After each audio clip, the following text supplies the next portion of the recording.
let's do this. Welcome back, guys. It is the Brothers Geek Out podcast. This is the therapy sessions for Zack Snyder's Justice League. I want to say a massive thank you for Dax and Gilman joining on this. We are going to give you our initial kind of reaction, review, thoughts from each of us, and then we're going to go through the parts and really kind of break some of it down to what we love, what we loved about Zack Snyder's Justice League. And like this is something in history right now, like and like the biggest redemption for, like, me and Gilman spoke about this the other day, and so the biggest redemption for everybody in this movie. I feel not just the director, Zach, I praise him massively, but for an overall, each actors, the crew members, the people behind doing the production, it was a redemption for all of them, man. And it must have been such a overwhelming feeling to see the reaction that's come back from it. But I'm gonna Dax, let us know your thoughts, man. What was it like when you watched it the first time around? Yeah, I thought it was fantastic. Honestly, from the moment it started, you guys obviously in our group chat, I think I was also messaging you as I was going through the chapters. I think immediately I was just I love the opening. Again, maybe I'm too much of a Zack Snyder fan that as I'm watching it, I'm just really happy. It's like you said, like it wasn't just redemption for the director. It was also redemption for the fans. It was redemption for the crew, all the cast involved. And it was just really nice to see the story, the full story come together. It's weird, because on one end, from Batman versus Superman, I know, like, online, a lot of people always, it had mixed reviews. But I kept telling people that they needed to watch the director's cut, because the moment they watched the director's cut, you would get a clear look and a clear picture of what that story was. You could see the differences between a theatrical release and a director's cut, because that's exactly what a director's cut is, right? And it just made so much more sense. So obviously when Zack never got to finish his film, towards then being given the opportunity, and then now it's the director's cut, and it just released, I was blown away. And again, that's just talking as a fan. I watched it a second time just for this talk. But at the same time, I find when I watch films the second time around, it's no longer for the enjoyment, but then I start to look at it as a producer and a director, and then I start to analyze it a bit more. So in the end, yes, there are things that you could say for both sides as to whether or not it was good or bad. But overall, I loved it. I'm glad he got to tell his story. I'm glad that vision was realized. And at the end of the day, whether Warner Media decides to play with a multiverse and still allow a second story to come about, I know I'd be excited to see that. And if not, and it came to an end, I'm just happy I got to see that. No, definitely. G-Man, your thoughts? Awesome. Yeah, listen, I agree with both of you, Kibbs. We kind of briefly spoke about it on one of the previous podcasts. I fucking loved it, and I stole your words. Sorry, I shouldn't swear. I know Little D's did. My bad. Sorry. I'll try and control my language. I stole your words, a graphic novel on the big screen. I really, even watching it the second time, and maybe that's just because the way he told the story within the chapters. I just love that, especially for a 4-hour movie. I think that's such a great format. Overall, yes, as Dax was saying, when I watched it the second time, I picked up a few more things. There's still a couple things I'm like, that's just a bit whatever. But overall, man, I loved it, and I was geeking out more. Just some of the visuals, man, and we'll get into it chapter by chapter. But Dark Side, man, just seeing him. I'm sorry, man. The Omega Blast. Oh my, that I swear, man, that was one of my. Seeing it for the second time and just really looking at it, I'm like, that was so sick. And I just, I hope this new trend, which is revive. No, what's the new hashtag? Restore the Snyder. I hope they listen. I mean, because this has been such a great success, and I want to see that. There's so many stories that can be told from this one movie. from each character. You know what I'm trying to say? And then again, grouping them back together for the future. And we'll talk about that more. But yes, overall, loved it. You know, I think it is just a great superhero movie, man. I fucking loved it. Swore again. Sorry, little D. I'm sorry. You got a swear jar He's got his headphones on playing Fortnite. It's all right, good. Okay, so Yeah.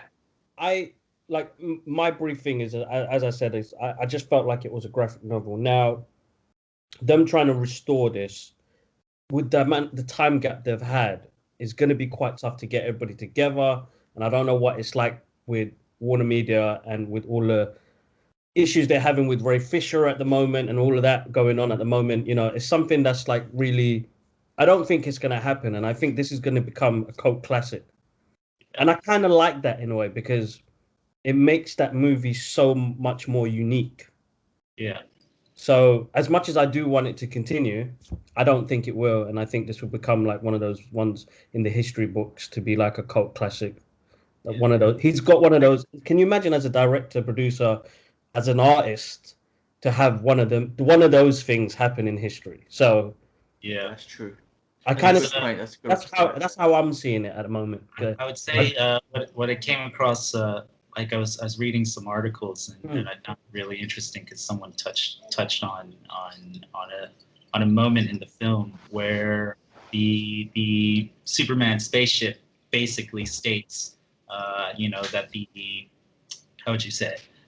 That the timeline has been altered to its very present, right? And because of that, it's basically a way of saying this is one of the greatest things about DC.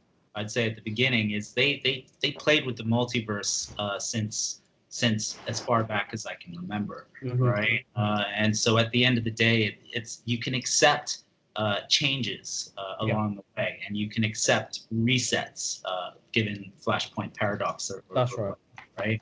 So when they announced at this point that that basically the future has been set in present day at this very point in time, that gives room for all the other stories that we've seen to come out, like post, I guess, theatrical release, right?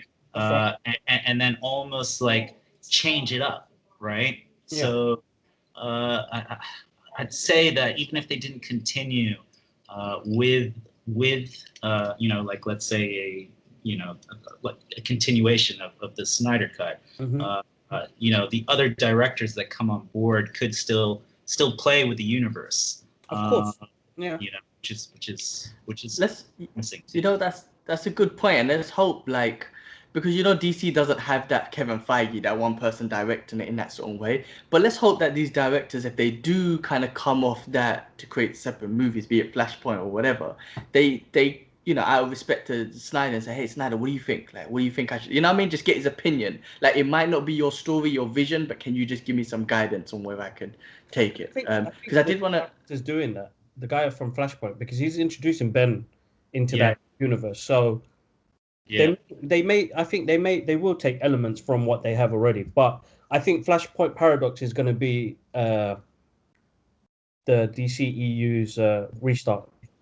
Yeah, let's hope so. Yeah, and I did want to quickly touch on like the redemption that we talked about, man, because I know we didn't but just to kind of make it clear, man, I think the redemption for Ben Affleck's Batman, because he's getting loads of praise now when everyone fucking everyone bloody hated him before. He's getting loads of praise now. No one's ready to let Henry Cavill go. Honestly, no one's ready to let him go. I'm not.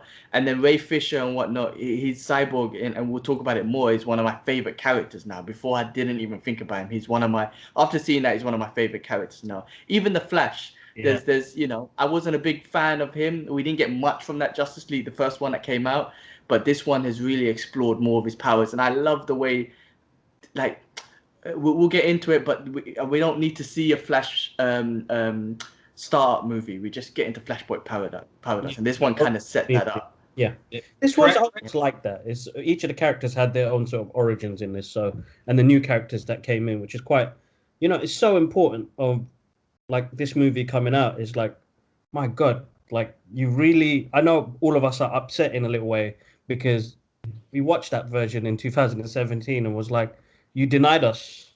Yeah. You denied us. Denied us something great. I will. Serious. Denied us something great. I'll be honest as well. Like when I Yeah. went to watch it with G, again, I think my first approach in any film that I watch, especially as a fan, is to not get too critical, especially as someone that's worked in the industry. That's So yes, it did have those moments that when you look back, yes, you'll attack Superman and his mustache, and you will question a lot. But at the time when I walked out the cinema, I was still like, okay, you know what? I'm a geek at heart, and I'm happy I saw the Justice League. Yeah. So I will say that. But now that Zach has been able to kind of show us the way, right? Then basically it's just like, yeah, you know what? Like that was just a joke. What the hell was that? Me and kids were talking about it. My first reactions after I watched it was that, like, I cannot believe that we were almost denied that, and there were people sitting around.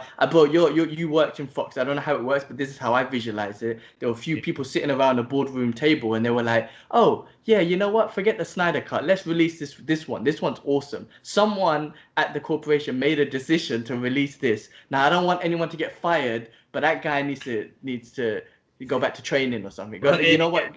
We need to send you back to training.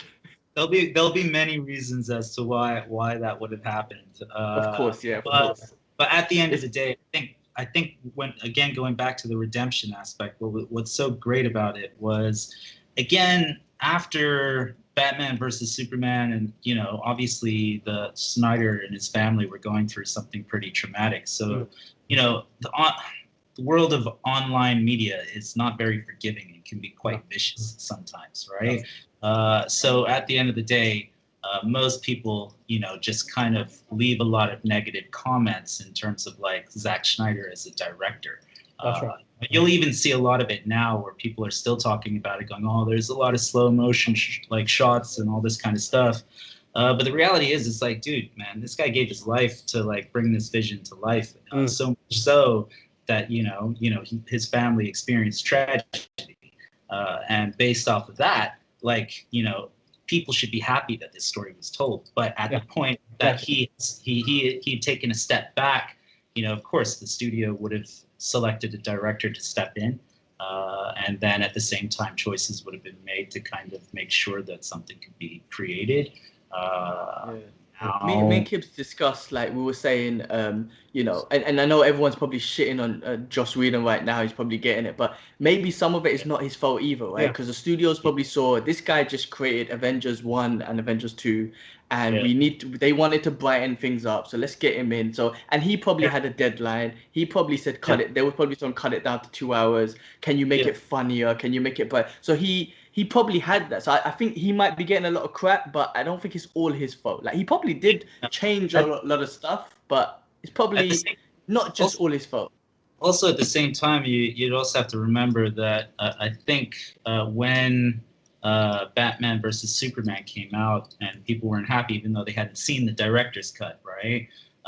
People just started to say that the Snyderverse was too dark. Well, at a time when everyone was loving Marvel and they were liking the humor that was coming out of these superheroes. So what you get are these two powerful studios who are trying to do something very different, because you got DC, you got Marvel, and they try to be themselves. But then at the same time, you've got people going, "Oh, like the universe is a bit dark. Let's make it a bit more like, you know, like funnier and or whatnot." And then all of a sudden, these directions kind of change, and it's unfortunate sometimes, because, you know, when someone's got a good vision or great vision, you know, you need to let that kind of universe kind of come to life. That's right. And so he did. So that was awesome. No, absolutely. Like, I'm happy to see that vision come through. I'm glad that, you know, the fans fought for this. Haters are gonna hate, but it's there now. You know what I mean? It's out there in the public, and and gee, Dark Side, awesome. I'm a huge Dark Side fan. So that Omega Beam, to think that they took all of those important bits out, and you're like, okay, look, there's a reason why this movie was like 4 hours long. Is that he gave us stuff that we're not going to get in the next couple of movies that are going to come out. So for him, he can at least say, you know what, I've got Darkseid in this. I've got Apocalypse in this as well. You know what I mean? It's like I've opened the doors now. You guys, he's past the mental one now, and I know he said that I don't think he'll revisit that again. What did you guys think of Steppenwolf? Much better. Much better. Better motive. I wanted to actually know more about what he did. Yeah. They could do a whole backstory of Steppenwolf because he was he was a redemption. Exactly, he was. He redeemed himself. They're going to do I think Zach. I was watching an interview yesterday, and I think Zach said he was going to do. I think he wanted to get Jim Lee on board and do some prelogues about Steppenwolf and some of the characters, and then if the studios don't think they're not going to do it, then he'll do comic books after. He'll write some comic books after. So there's always different ways and different mediums to continue the story, and we get it now with loads of comic books at the moment now. So it's definitely good. All right. There's also like it's funny how you say different mediums because Warner Media, they do one thing they do very well, which I've never seen. Marvel did it a while back, but they didn't invest heavily into it. That was at a time where you had the direct-to-DVD animated features, right, in which they could tell all the animated stories. So there could be a potential, like I don't know. I'd love to see an animated version that continued. Very good point, because that's one of their key things that they've always done good in. Their animations have been on point. Yeah, exactly. So if they do that is actually a great idea. Actually, that's awesome. Yeah, they could do. He could do, right? An animation. That would be awesome. But like with Steppenwolf, I want to see more because he redeemed himself. He wasn't scared. I remember the other one. As soon as Superman came, he got scared, and then he got munched by his own parademons because of his fear. I was like, so stupid. I was watching the battle again now, and even though Superman was beating him, he went for him. He still tried to fight him, and because he wanted that redemption from Darkseid, right? There was that he let Darkseid down in something, right? Some previous whatever. So he's trying to redeem himself to Darkseid, and he wasn't even. I loved it, man. And he had way more motive. The action scenes you get to see fight more with the Amazonians and whatnot. He was a great villain finally, man. He had better motive, man. Because I'd never forget how Superman was so overpowered in the other one. It just was like, this was basic. But in this one, he still went for Superman. He had motive to fight. His dialogue was good, and I liked his voice. It really kind of made me kind of feel like, okay, this guy's a pretty, like, one, he's badass, but two, you could already see in the dialogue his loyalty to Darkseid, and That's right. That's right. I mean, ironically, even though he betrayed him, like you can hear it, right? No, of course. Let's. Hey, that could have been. Listen, maybe that's Snyder's kind of like what do you call it? Like I don't know, like a metaphor of like Steppenwolf being the studios, and then they backstabbed Darkseid, who was Zack Snyder, and now there's some redemption story going on. I don't know. I'm making up some shit here, but maybe there's something behind it. But you know what? You see elements of that. I feel like he's put elements of that in the film. So let's start from part one. So don't count on it, Batman. So the fact that he did things in sections really paced the movie much better. Yeah. But that opening scene, for what we got originally, and I feel like I connected with Bruce much more now than we did in the original one. Yeah. That opening scene was so important for us to see him on his journey to get this team together because of what happened at the end of Batman v Superman. And they did the opening. They started with that scene that was cut out of the original Batman v Superman. The death of Superman, right? With Doomsday. Well, for me, like, I loved it simply. Okay, I'm gonna go back to Batman versus Superman as well. When I was watching that, I remember when the trailer first hit, and when the trailer came out, it was almost like I felt that maybe at the time they had put too much in that trailer. They had shown like already that Doomsday was coming, right? Where I felt like if you had introduced Doomsday at that very point in time where no one really knew he was in the trailer, then you would, like, most fans would have been like, oh my God. And then, like online would have been like, oh my God, Doomsday, right? Death of Superman, or whatnot, right? So I think at a certain point now, I feel like that continuity and how it starts from that very point, it's good to bridge it simply because it brings you back to the actual first film. That's right. So that you kind of remember exactly like what had happened, and when you hear the screams and the death of Superman, it's not just you as a viewer, it's the entire universe, right? Is hearing that death. Hence first, the other box, like, kind of, Yeah, well, at first, my first criticism of that, because I'm glad you brought that part up, because at first, my first watch, even though I thought that was awesome, I was like, why, how did the mother boxes, how is it Superman's voice that triggered off the mother boxes? I don't get that, right? Because that's one of my critiques. I don't know much about the mother boxes except the little story they told us. But then rewatching it again, when the Justice League went around the table and Cyborg was explaining the history behind them a little bit, they mentioned because of the sorcery of those mother boxes and this alien and whatnot, it's kind of connected to the Kryptonian ship or whatever. The mother boxes, in a way, was scared of Superman. They knew. So, because it was the mother box was activated by Cyborg's dad to get him into Cyborg, but it shut down straight away. It didn't send out a signal to Steppenwolf and them lot. And that was before, when Superman was alive. And then only when Superman died, then that opened them up. So that was one of my criticisms at first. Like, how is it Superman? But I again, watching it the second time, you pick it up, they were like, all right, that's the reasoning. I still think I wish I had more knowledge on the motherboards. Maybe in one of the Superman movies they could have mentioned it, or I don't know, that even the I know the Wonder Woman movie came out later, but maybe they could have had a scene where they were all in that temple, or people were just watching this thing in that temple, just to kind of show, oh, it's been there. Because right now it was just like, like, there's not much information on it. But yeah, I agree with that first scene though as well. Like, I guess oh, sorry. Yeah, no, I was just gonna say.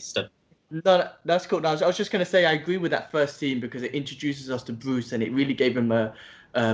You can really tell that he was messed up a little bit after BVS. He knew he was responsible in a way. He knew he had a mission in this one to redeem, almost, again, I'm going to use that word a lot, redeem himself to Superman and give back to the world, because he kept saying the world needs Superman. And I think he felt like he let the world down, and it kind of showed it in this one. It showed it really passionately that he has to do this. This is my mission as Batman at this moment. Forget fighting crime and whatnot at this present time. There's this shit going on, but my mission is to get us together and get him back. Ultimately get him back. Yeah, I was gonna say that I guess because DC had different directors for different for the different heroes. Again, going back to what you had said, G-Man, whether or not you had someone like Kevin Feige on top that was kind of making sure that everything was connected. I had read that some of the directors would reach out to Zack and ask him his thoughts.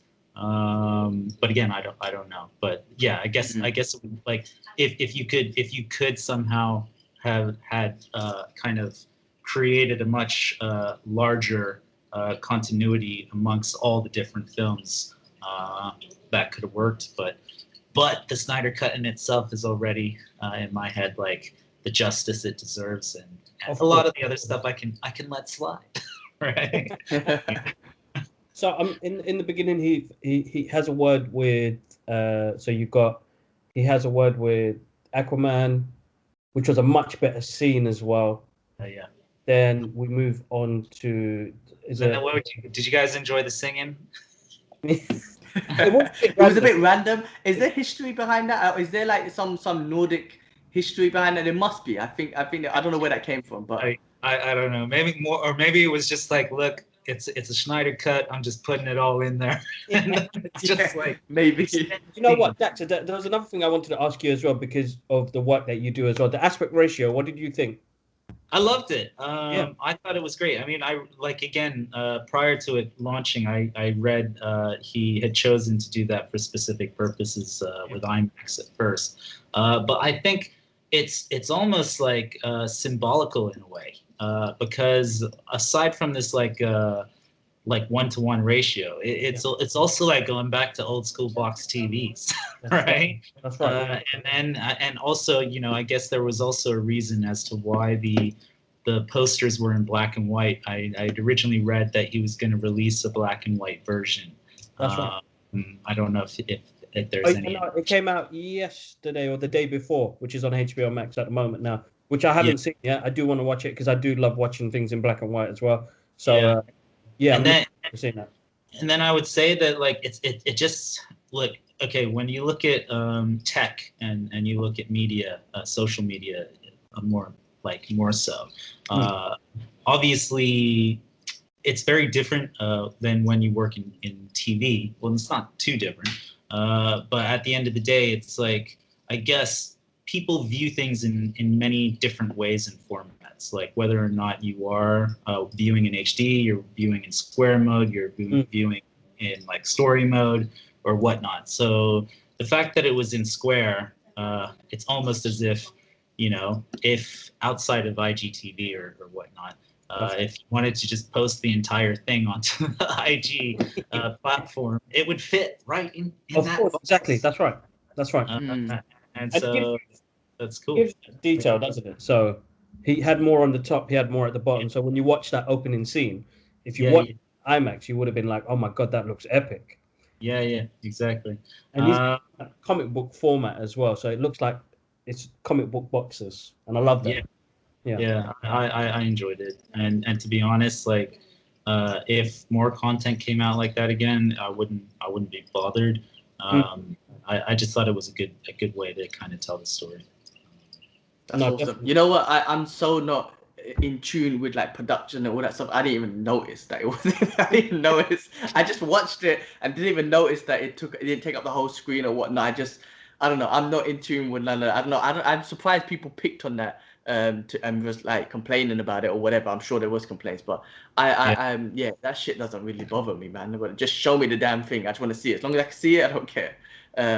But yeah. That was great to hear your perspective. Honestly, if they had put in the letterbox, right, you wouldn't have known. You wouldn't have even known. You would have just been like, "Oh, it was filmed like that," right? But the fact that like it was already brought to everyone's attention, of course, they like media would tell you like, "Oh yeah, it's so you can see more," right? Then you as a viewer go, "Oh yeah, it's so we can see more." But if it was just provided to you like in a format that was kind of rectangular, you wouldn't have even known anything about that, and you would have just still enjoyed it for what it was. So yeah. No, exactly that.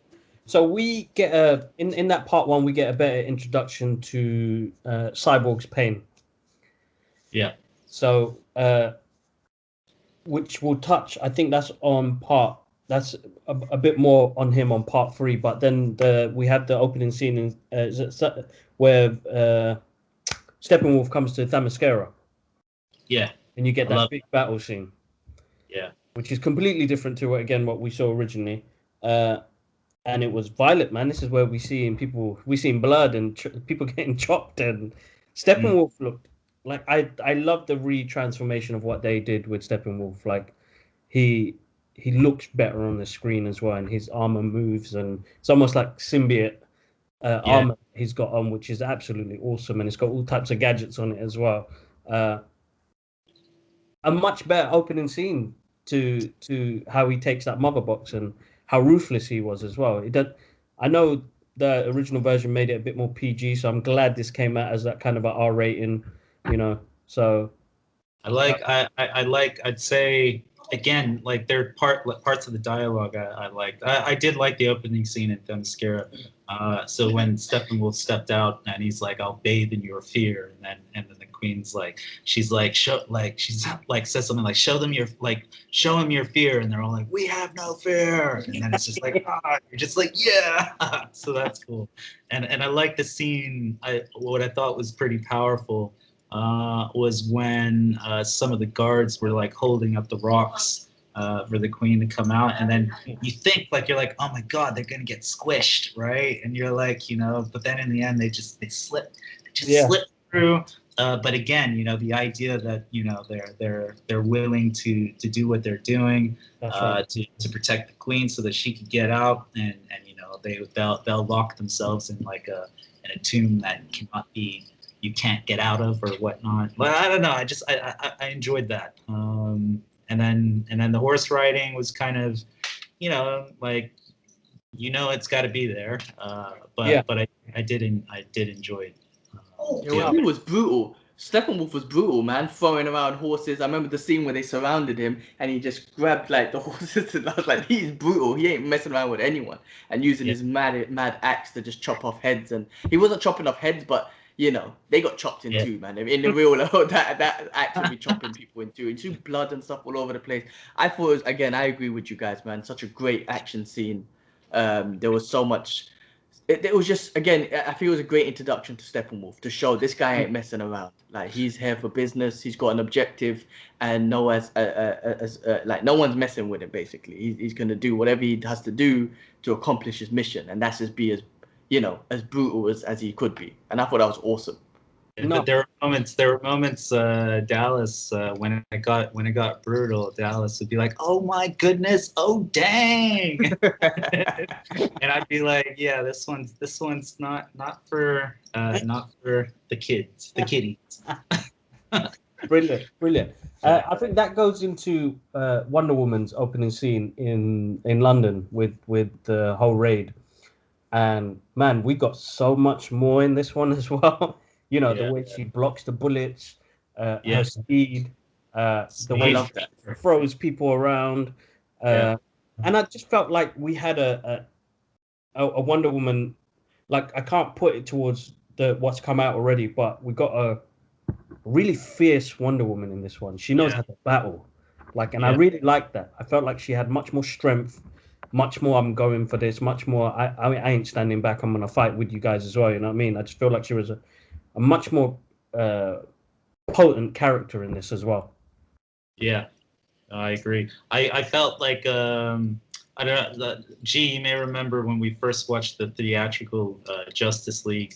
I did point out that Flash in slow mo was a bit weird for me because I felt like there would be like a better way to kind of showcase the Flash. So when we saw Wonder Woman kind of in the opening scene for her, I felt like she was almost moving like the Flash, right? Yeah. Like her speed was just, she was in there quick. Everything from assessing the grounds while the clock is ticking to the bullet. Like that is almost like how you should see the Flash in a way, right? And then immediately cut to like real time and snap, boom, like everything's going down. So it's cool. I think with Zack, what he did with these characters was, I think because he explained why he did Flash the way he did. Yeah. And this will go into when we get to kind of the last part of the movie. But he wanted to show how fast physically somebody would be in that moment. So that's why in that scene where you see his shoes rip, he's moving so fast that it can't even keep the clothes on him at the moment. That it rips everything, and that if he really had that power, he'd leave potholes everywhere. That's how powerful he would. So they called it the speed glide. So he glides through the speed. Interesting. Yeah, which is why he runs. He runs like he's gliding, I guess, right? Yeah. So that's why he went for that concept of if this guy was real, then this is how it would be if you're going at that speed. It wouldn't be like normal running. It would be more like gliding and skating, basically. He walks like. Have you ever seen Conor McGregor when he walks into the UFC cage and he does his $1 billion strut? That's how he was. But that's an interesting point. I think Snyder really looked at his powers and really, because this movie, we'll talk about it more, and it does really emphasize on his abilities. Because I didn't think about it. Yes, if he didn't have control or whatnot, he would be like putting potholes all over the roads and all that sort of stuff. But that Wonder Woman scene, again, I loved it, man. I agree with both of you, and like seeing her like throw some dude smashing his head into the wall and blood, his brains all on the wall and shit. That's awesome, man. Like, listen, I know you can't make, I know Justice League, Wonder Woman, Superman, and whatnot. Is they don't kill, and it's very colorful, and you never see them. And it's like, you know, Mark Bernardin was saying that, you know, if you can't make a Superman movie what you can't get your kids to because he's out there killing people and there's violence in it, it's a bit hard. You can't do that because it's Superman. But I loved it, man. I loved Wonder Woman. Just she's brutal, man. Like they really, she's fighting humans. That the thing is, the way I always saw it is that if she's gonna throw a human, that's what's gonna happen. Exactly. Right? You know what I mean? So you got to be a bit realistic. If she was fighting a Superman or whatever, then that's not gonna have the same reaction. But if she threw a human to the wall, his brain is gonna be on the wall. Like it's the way it is. But yeah, I love the way she moved as well, man. Those hand movements when she was blocking it was so cool, man. It's awesome. I loved it, man. And those terrorists were brutal, man, because they were about to kill some kids, and she weren't having it. Do you remember? Because I don't remember the theatric, like Josh Whedon's version. Was it also that the bank robbers came in and like they had no intention of walking out? Is that like No, I don't remember. that intention, but in the original one, not original. That's not original. Josh Whedon's one, they threw this case up in the top. Yeah. She didn't fly out with it like they showed in this one. Yeah. And, I think she didn't kill him. He got arrested. He got arrested. Yeah, remember? Yeah, he got arrested. She didn't. She didn't use the. She didn't kill no one. Yeah, she didn't kill no one. So that's good. So she evaporated that guy. That's what I was gonna say. That probably evaporated that dude. And well, it's also interesting because on one end you have like, okay, apparently a bomb's going to wipe out like four city blocks, right? So she throws the suitcase up in the air. There's an explosion. You don't really see a massive explosion, but the moment she takes out the guy, it like blows up. Like, dang. She blew it up anyway. Yeah. But you know, for good reason, because you know, got to save those kids. Exactly. It's a very touching scene in that as well, where the little girl goes, "I want to be like you," and she goes, "You could be whatever you want." And I just feel like he had more connection with characters and the extras in that film as well. So it worked out. That worked out really well. We'll move on to part 2, guys, and this is where they go to still search for the rest of the heroes. So you've got Flash, but we get a little bit more story on Victor's pain.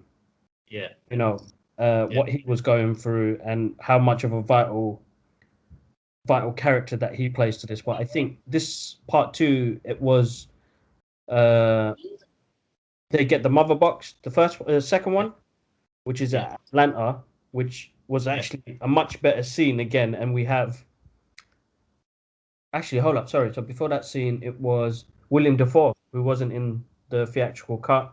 He was there to see Aquaman. That was it. Sorry. Yeah.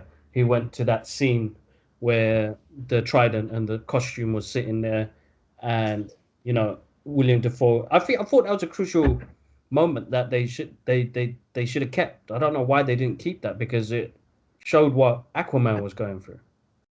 Yeah. I mean, I don't think with Aquaman, another one of my criticisms is out of all of them, I feel like he had the less like motivation to be there, right? At the first time watching it, I was like, well, he has the less motivation could be here because he don't care about the Atlanteans and whatnot. He said it himself. He doesn't really care about them. At the end, you know, when Steppenwolf in the next chapter, I think, does take the mother box. I forgot the female's name, but she says to him, your mother, it would have been your mother's duty to go up and chase him and fight that dude. You know what I mean? Like, so she kind of pull it on him there, and I think then he realized that, okay, this is not just an Atlantean issue. This is a human being issue, because Steppenwolf, if he does put the boxes together, it destroys the whole world. So at first I was like, his motives are not really there. But again, I still think out of all the characters, or maybe including Flash, not Flash, sorry. Out of all the characters, I think Aquaman's character had the least. It felt like he had the least motivation. I wasn't much expanded on why he's getting involved with the team. I mean, he first rejected them, right, and then he came back after when he realized this is a human being. This is gonna mess up the world, so I got to be involved in this. Yeah. I mean, that's my thoughts on him. I would say first when you said your mother, I was like, huh? And I was like, oh yeah, okay. But when it came to Aquaman, I would to be honest, I know there's a reason why. Like probably they pulled back a bit because he's already got a film.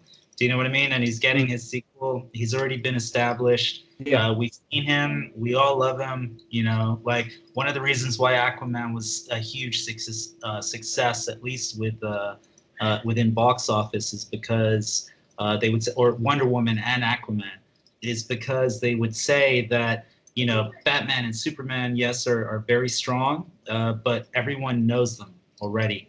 So when Aquaman came out, it was something fresh, right? Yes. And everyone see it, everyone loved it. Same as Wonder Woman. So in the theatrical release of Justice League, you know, everyone felt like they were robbed of the Flash and Cyborg. That's right. There was more Aquaman. If you remember, like one scene they didn't include in Justice League, Zack's cut, which I kind of liked in Whedon's cut, was the moment Aquaman was sitting on the lasso of truth and you didn't know it. And he was like talking about his emotions because it just kind of came out of nowhere. And then when they revealed that he was sitting on the lasso of truth, then, you know, you got a good chuckle. And that wasn't a cut, but it didn't need to be. To be honest, like I think focusing more on elements of Cyborg and the Flash is more important, like now more than ever, I'd say. But I like it. I like in the second, well, basically in the second part, that it starts to introduce all the supporting characters. That's right. And it's everything from like Alfred, Yes. to like, you know, as you mentioned, Willem Dafoe. Character, yeah. Like, trying to remember his name in that movie, but this is the part where Diana talks about the history of the mother boxes, and this is the epic scene battle we get of, you know, Darkseid's introduction. The mother boxes. You got Zeus, Ares. You got Green Lantern that comes as well. An epic battle scene, man. That was when he came out of that ship and he just smashed his, what was it, an axe or a hammer or something? He just it was mad. Yeah, that was beastie. Good crucial scene and a bit of history about the mother box. Excuse me, about the mother boxes as well, which I think is which was great. And it's I can't believe they completely flipped that screen. Yeah, there were two things, like I noticed when you talk about the axe. It did kind of make me think, though, like I was like, oh, like didn't Thor do that to Thanos? Like, and so that scene, like it's almost as if like it was cool, you know, when Darkseid got hit, but then I was like, oh, I kind of seen that already, but still I still love it. And then, but what's kind of cool was later in the end, when Steppenwolf was about to hit Cyborg, same thing happened, but Superman flew in and shing. And it's like, I'm not impressed. Something about it's always something about the neck, right? And I think it's I don't know. I suppose because they can't do a direct chop, it keeps the character going, isn't it? So, but having to see, well, you know. Go on. I was gonna say with Darkseid, it's great to see because he was, so that was obviously hundreds of whatever years ago and whatnot, and it looked like compared to the Darkseid that we're gonna talk about at the end, he matured a lot because that one looked like a warrior. I mean, to fight and whatever and be brutal and be maybe a bit more careless in the way he fought, because it's like, how did Darkseid just get stabbed by these guys and get dragged back onto his ship? But I think again that was a little bit of character development. This is how he was before. He was just a savage and ruling, trying to conquer Earths and whatnot. And at the end, it's when we saw him at the end, it seems like, oh, this is a more strategic Darkseid. Even though at the end he did say we're going to do it the old ways, but I think he's do it the old ways, but I have a more strategic approach and whatnot. But I thought it was a great scene, and you know, the Green Lantern. You know, I was telling you, kids, like, you know, and the other time that this movie can pull off different stories, right, in different ways. And as far as I remember, Green Lantern, who fights for Earth, is, you know, that's his responsibility, right? You're the Green Lantern for Earth. And that's your responsibility to look after that section or whatever. So they could follow that ring. That ring went somewhere. They could follow that. This is the way I see it. They could follow that ring and see that journey that ring takes. Because that ring specifically is for that realm, right, or that I section think of so, the for that universe. So sector, yeah, for that sector. Yeah. so it's interesting to see where that ring goes to, and does it come back Well, to Hal? No, it won't be Hal, will it? It'll be if that's the case, is it Abin Sur? Is that the name of That was the original the original? lantern that covered that sector, which had Earth in it. But this is actually an ancient Green Yeah, Lantern. So yeah, Zack Snyder said that he went back in time of the comic books and found somebody, and at that time, yeah. was protector of that realm, basically. So, What I think what we found, I was also watching with my girlfriend at that time in that scene when they split the mother boxes.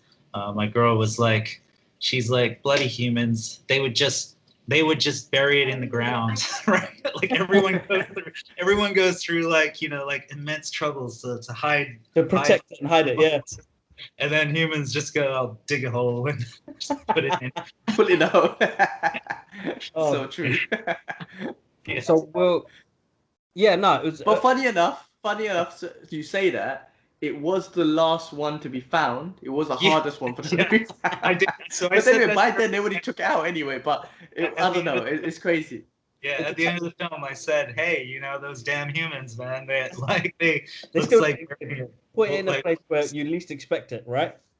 yeah, Yeah. Put it where you least expect it. Let's move on to part three, which was called "Beloved Mother, Beloved Son," and this was based on this is the story and arc of and the origin story of Cyborg. So, yeah, he has become the heart of this movie because of him and his connection to the Mother Box. He is a much more crucial character to the story. He he plays a big part of this, man. He plays definitely. And a they big really part. show his abilities. His Yeah, ability They, as well. Oh my god, like in the theatrical I had cut, no idea.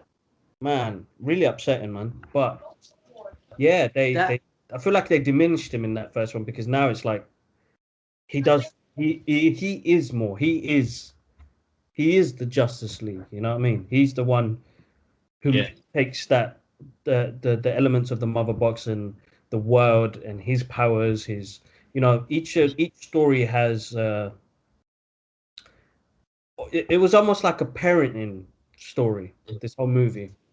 Father son family. It was really family orientated in a sense. I could see where Zach was heading with this, but yeah, we get more about his abilities, man, and it's absolutely awesome. You get that history of what scene. happened to his mum and mum and him. It's like, man, really deep, man, really deep. Yeah, and I'm sorry to cut you that because that scene that keeps getting me emotional is like one you see his abilities because from the other cut, right, the Whedon cut, you just see him as a cyborg and he makes guns and he can fly and shit. But in this one, like when they went in deep and he's like literally can like set off all the nuclear bombs and literally he controlled the world. He can control the world. But that scene where he helps that single mother, there's Mm. something about that gets me, man. Like I don't know what it is. When she sees the 100,000 on the cash machine, like it really gets me emotional, yeah, and that like it just shows his heart. Like oh, he's a hero. This guy is straight up a hero. Like just by that once, yeah, he hasn't even saved anyone, but he saved her, and it was just pure yeah. heart. And that scene got me all the time, man. I He really love the way they his mum expressed him.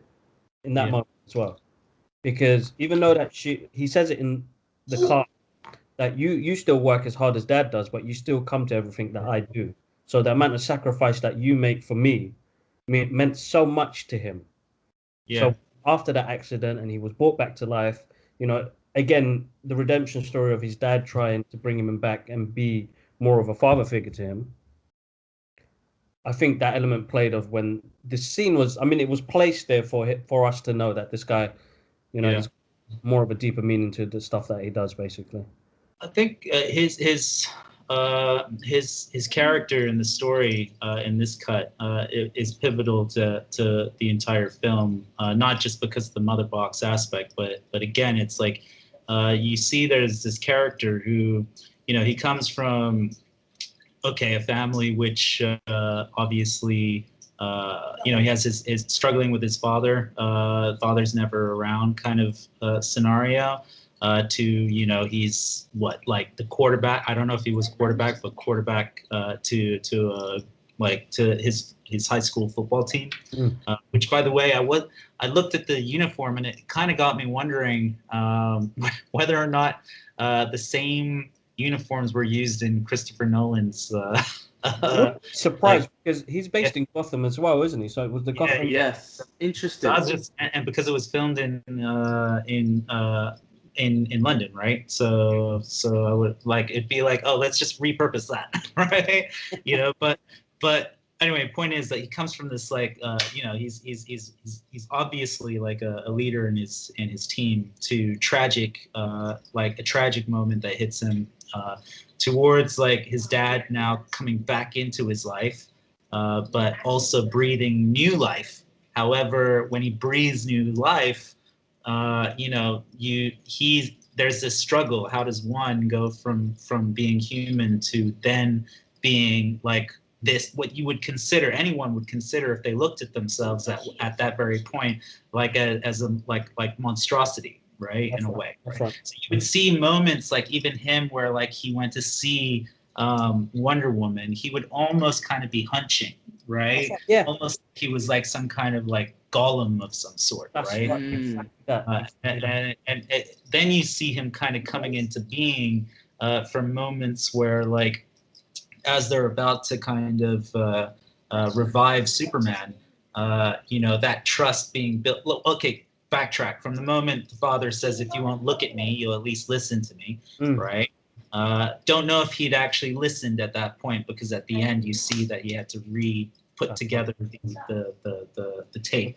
Yeah. So to the moment they're saving Superman, and like basically or reviving Superman, and then that one look towards his father, and then his father saying to his crew, oh, he's wrong, and standing beside his son, because at that point he says, you know, like, you know, I've given you new life, you need to reach your full potential. That's right. At this point you can see he's now amongst the best, right? And it could be like a son, what are you doing kind of thing, but at this point, like, the father's just like, he's just like, hey, like, yeah, my mistake, no one comes back in. And then you see him kind of turn, and, you know, because he didn't address him as son, he just looked at him as like Justice League, right? Yeah. With the rest of them, right? And then he looks back at his father, and he's just that kind of acknowledgement, to kind of be like, you know, thanks, Dad, kind of, you know, moment, towards everything else that takes place later on. And so you see, yeah, you see it, like you see it in the character. He definitely deserved that as well, especially with you know, I don't know, there's a lot of bad news going on online at the moment.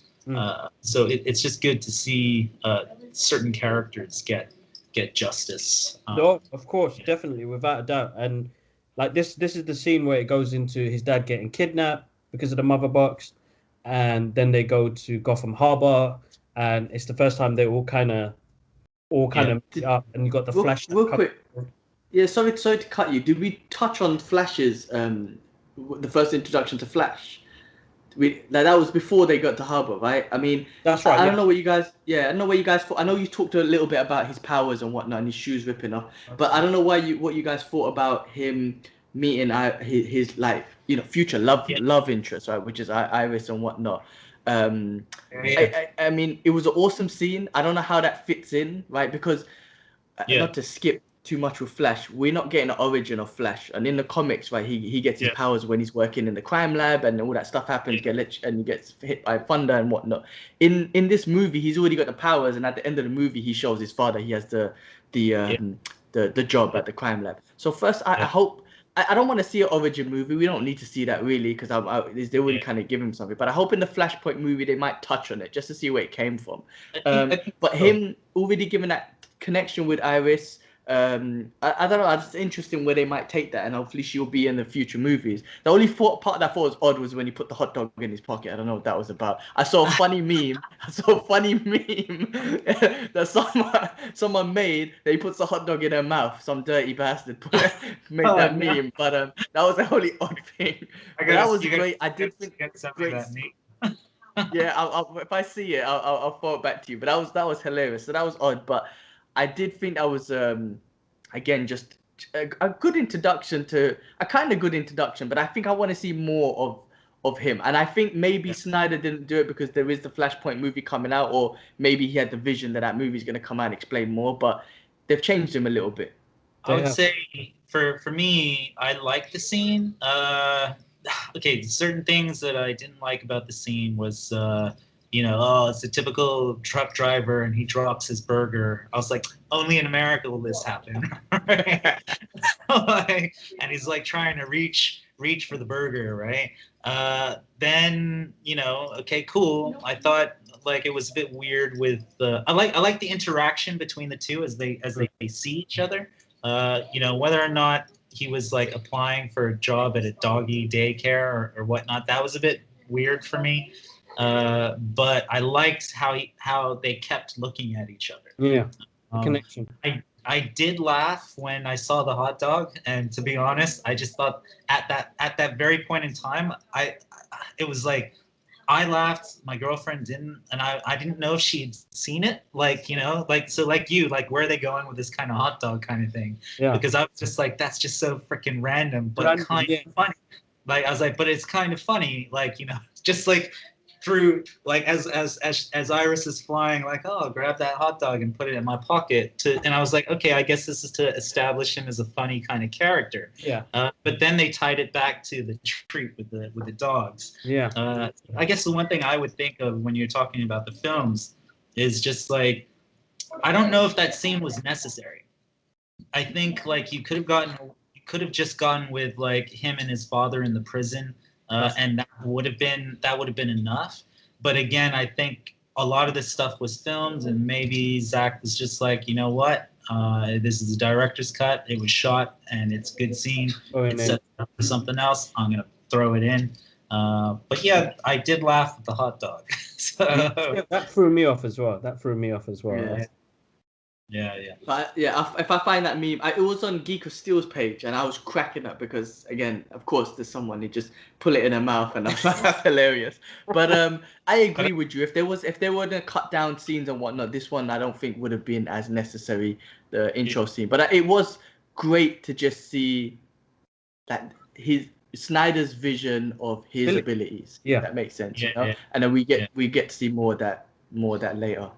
Also, one reason that could also, as again, if you were to look at it from a post-production perspective and say, look, I need to cut something out to fit a duration, you could already see repetition. So Cyborg and his family got hit by a car, right? Therefore, to throw in another car scene, like where someone gets hit by a truck again, it's. They're two of the same shots. One is just more beautified, while one is very quick, and to establish like tragedy, right, in your story. So from a standpoint where you're forced to cut something out, you're more likely to say, okay, this could still go into the film, but like the Flashpoint film, right? Yeah. Yeah. Yeah, got it. Cool. And then Kibbs, you were moving on to when they first get together, right? Because Diana's already met Cyborg and kind of give him that inspiration and whatnot, and they show up. One thing that I was thinking about as well, just I don't know how this works. When Commissioner Gordon puts out the bat sign, I wonder how long he has to wait till Batman came, because Batman, when they saw that, he wasn't dressed. They were at some airport. Like, did he stand there for hours? Like, where is this mother? Like, I'm waiting. I need to speak to this fool. Anyway, that was just something that came to my mind. I wonder how long he waits for him before he gives up. It's funny how our minds wander like elsewhere while we're watching it. It's like, dude, I was waiting for 3 hours. Where was you? It's like, man, I was kicking some ass, man. Can't be calling every time you put the sign up. But yeah, no, move on. Come on, Kibbs. No, so this was the big battle scene they had in Gotham Harbor. Just trying to work out. Yeah, so this is the battle scene they had in Gotham Harbor. Again, loads of scenes were changed in that as well. Well, we got the original stuff that was supposed to be in there, and it's the first time we get to see Flash's powers more. He in the Josh Whedon cut, you had the part where he was more of a, I don't know, he didn't do nothing. He was scared. He was scared, yeah. Where in And I this don't. he was a bit scared. It was his first battle, but he showed his The power, Flash. what he can do. This is the Flash, or This the Flash, yeah. oh yeah, yeah.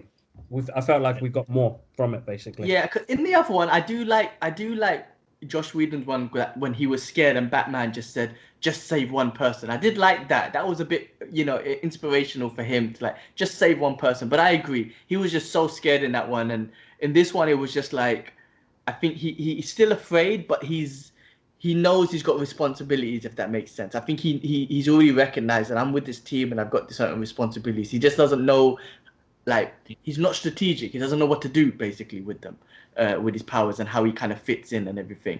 Where the others, like, they're all warriors except Cyborg, but I think Cyborg's got his own self-defense mechanism. But the rest of them know how to fight, and they understand battle where he doesn't.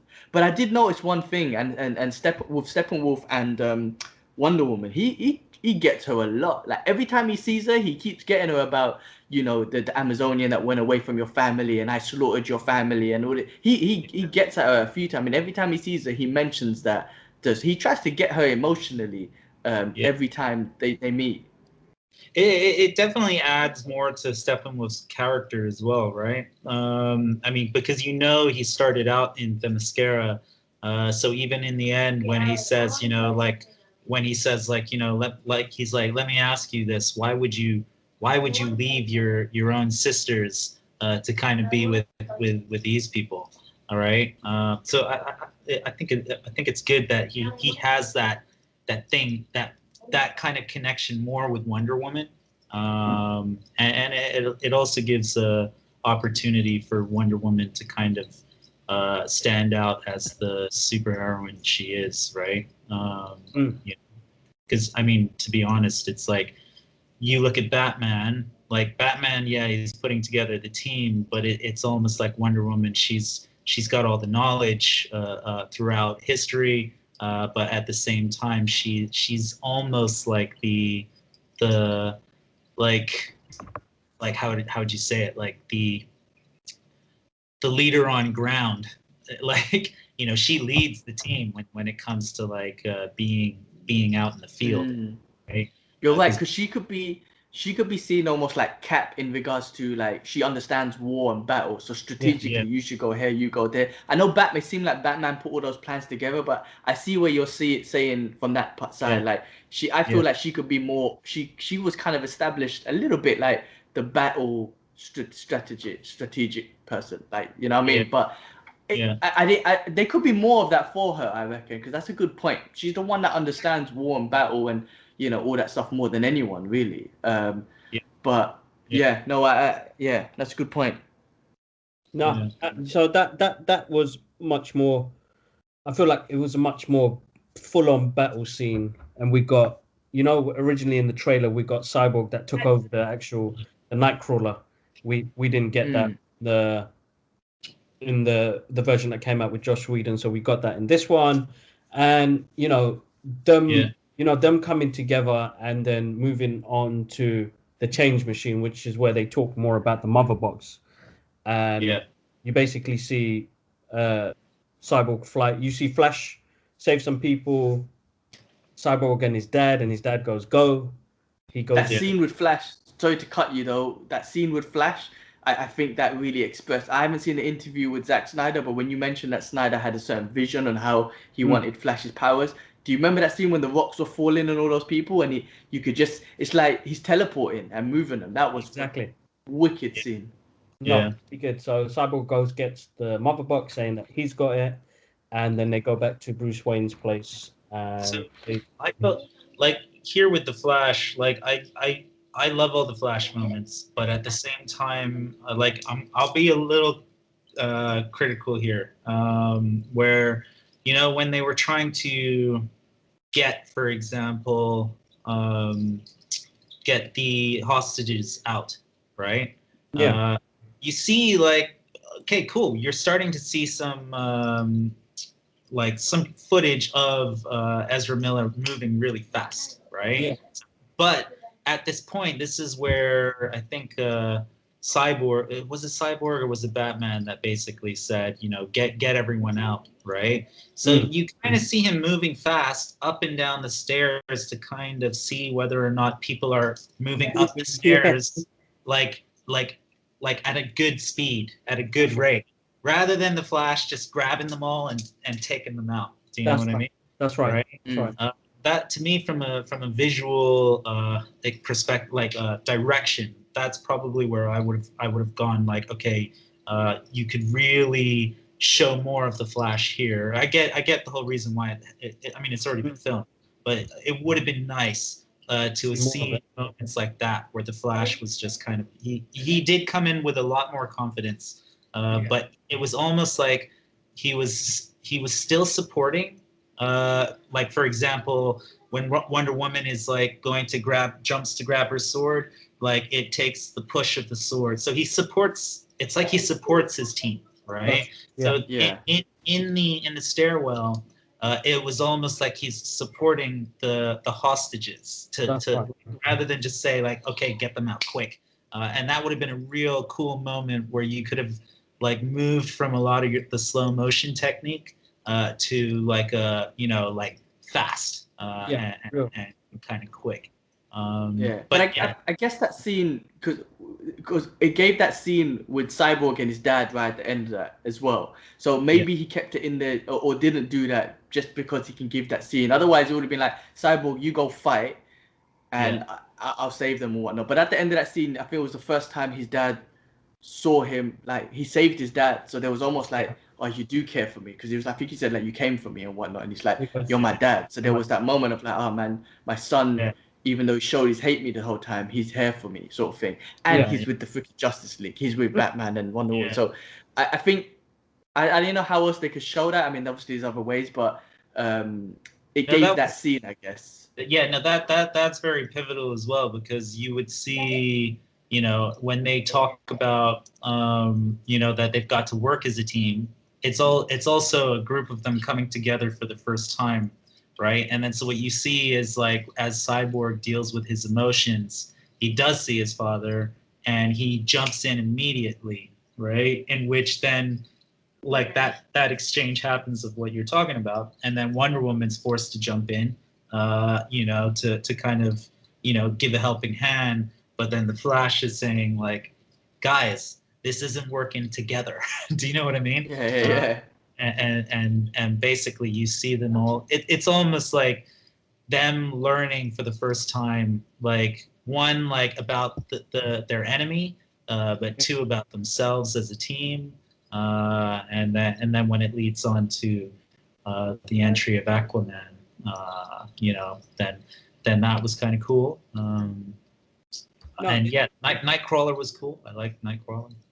Nightcrawler was good as well. I'm glad they put that scene back in as well. And this movie really showed these lot coming together like a team. And it's one thing that we didn't kind of get in the Joss Whedon version. I felt like, because the movie was kind of scattered, where this one you get to see them, you know, each of them have a part to play.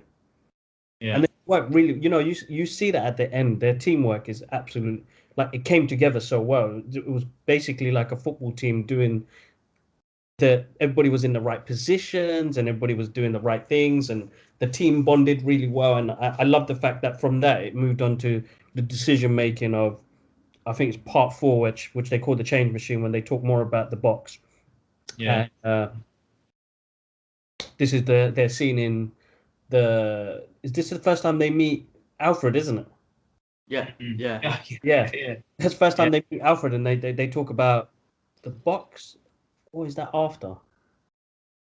That might be I think it's after when they meet. He takes him to the Batcave at the end, doesn't he? Yes, after they get Superman back, then they go back and they meet Alfred. So this is before that. They haven't met Alfred yet. And this conversation was much better, so much more better. It gave us history. It gave us them understanding. They gave us them making a decision as a team.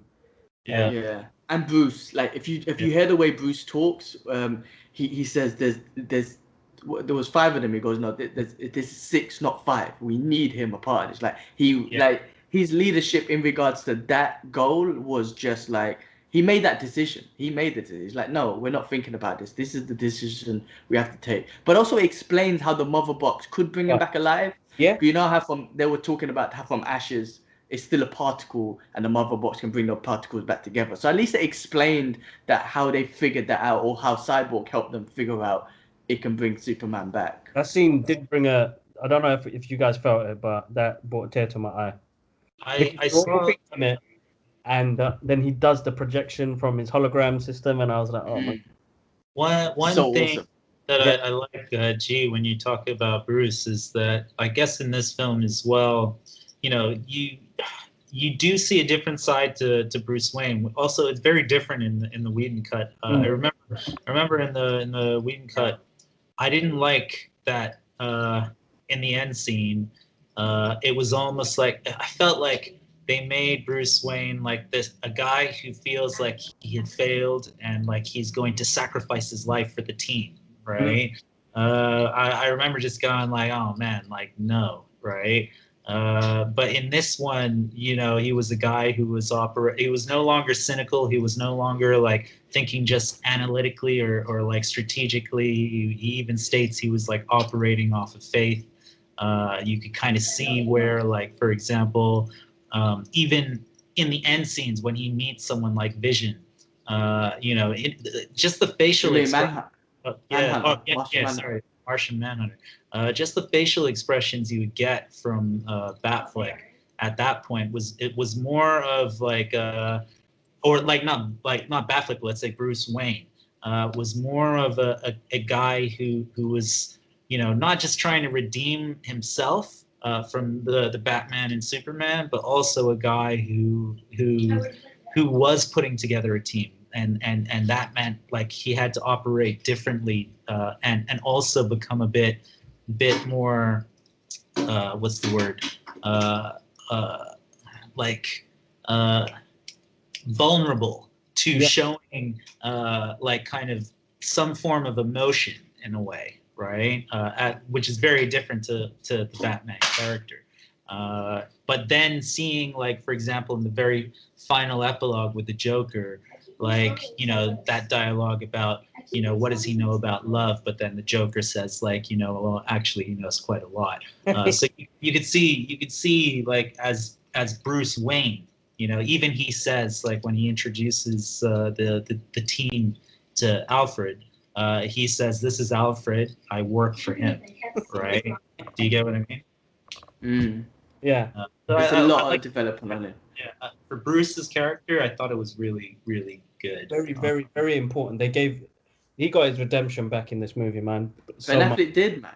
Yeah. The amount of hate that guy got was ridiculous, bro. This movie brought him back. Yeah. I think Ben Affleck done more acting as Bruce. We saw more Bruce Wayne and Ben Affleck's acting in this than we did see just Batman. Which I think, you know, so yeah, but that was a great pivotal scene, and they explained things a lot more on how they can bring Superman back and a bit more on the motherboard and how Cyborg's connected and how the humans find them. There's just a lot more explained to it, you know what I mean? But that leads on to the next scene, right? Which is when they do the reviving Superman, and this touches on, I think this was a great scene for two reasons, right? One, the flashback, the premonition that Cyborg sees, and two, Flash. We start seeing a development on Flash's powers when he talks about, if I go too fast, something to do with the Speed Force, blah blah blah. But I thought I thought the vision was sick in his head. That's when we see the Omega beam. So is that yeah? So that's basically, so they go back to bring Superman alive. I think this part is called All the King's Heroes. When they come together, and that's where he has the vision, and they explain it a bit more of how it's going to work, basically, and they explain again Flash's powers a bit more. But as soon as Cyborg connects to the Kryptonian machine, that's where he gets that little premonition of what's to come, and that's where we get. And then, so this is what I was saying right at the beginning, is like as soon as they're in that little bathtub or pool or whatnot, that's when the machine basically states, like, there's no coming back from this, and that the future is now set in present time, or set with the present time, That's meaning right. that it can no longer change. And so that leads on to something which I was saying at the beginning could be potentially very interesting for the entire DC universe, because whatever came out prior could now actually mold and shape, and you would have an excuse to say, well, ever since this took place in Snyder's cut, it had altered certain characters and their accents or or what or whatnot, right? No, of course. I feel like it was crucial to have that scene in there. You get to see what Superman becomes and what we're waiting to see. Again, Darkseid doing the Omega Beam, I suppose that freaked everybody out. Yeah, So sick. So good. No, in yeah, that scene you get to see Kilowog as well, which is another Green Lantern. yeah. He was in the Green Lantern movie, right? Yeah, With, I don't think it's the same, yeah. but Yeah. The Kilowog was there. It was all drained out, and then you see Aquaman stuff and Batman's thing he's holding. So the cowl he's holding, but this is them reviving back Superman. Flash does his little his speed glide, and He turns back time a little bit. I really love that shot when Superman's eye like just turns and is in alignment with the Flash. It was in the theatrical release too, but I remember seeing that and just going like, "Oh snap, that's all." That was sick. Okay. But just to go back a bit, you know, the photo of Jonathan Kent, you know, because it was going in the water, and when Flash was doing his run, you see it go back up. So you just see the element of how fast he was going, and he actually turned back. He was reversing time a little bit, which they built on that, right? And we'll get to that end part later, but they built on that, and I think that's ultimately building to Flashpoint. But yeah, again, great scene, and they go straight into the epic battle. With the team, really good. A much better fight scene and had more meaning to it as well. Yeah, and it was also interesting where, because I was watching the podcast with whatchamacallit, with Silent Bob, Kevin. Kevin Smith. Bernard, basically, he was also talking about the scene where it was interestingly altered from the theatrical version, where when Superman basically was about to kind of like, you know, kill Batman. You know, in the previous one, it was like Lewis entering the scene was Batman's plan all along. Where in this one, it wasn't part of his plan. Like, you know, and to be honest, I prefer the Snyder cut version, because then that also shows again more as to like how Batman, you know, because Batman always wins, right? In this particular case, there was a moment where, like, actually, if Lois Lane didn't appear, like, you know, Batman wouldn't have won, right? Exactly. You know what I mean? So it gave more, because that was the opening scene of her going in there. So that already planted the scene of Lois going to. She was always going there anyway. So it was it was planted much better. It wasn't just Bruce just bringing her there for no reason. And it touches on something after, you know, you remember in Batman vs Superman when Flash he sees Bruce Wayne and he says Lois is the key. I think again the scene after the fights and whatnot, Bruce mentions that, and Wonder Woman mentions that, oh yeah, no, she's the key to Superman, but he's already like, no, but there's something else. I think it's something else darker, and I think that touches on that a little bit, because he knew how much he loved her from that scene. Like, Superman would have killed Batman. There was no grabbing by the jaw and throw him and say, do you bleed and shit like that. No, he done the laser beam and shit, right? So I think Batman from that scene recognized, oh, Lois is the key to something darker, something else. Because as soon as she came, I think it made him realize, okay, it's Superman, because he realized it was Lois Lane. But two, I think it made him realize as well, it's, oh, okay, if something happens to this girl, I don't think he realized that exactly, but he knows if she's the key to something else. So it did identify two things, I reckon, on that scene of her walking in. But yeah, that was an epic battle scene. I have such a great scene with all of them, and it kind of expanded. I love the scene where Flash tackles Aquaman. And at the end, he just points at him and he's like, "I'm so sorry." Like, so that was funny, man. That was awesome. They kind of like with even though Flash, just touching them real quick. You know, in the Josh Whedon one, he was literally the clown and he made some very cheesy comments and whatnot. Even though in this one he was still that guy, but they made him way less cheesier, and I love that about things. He was almost.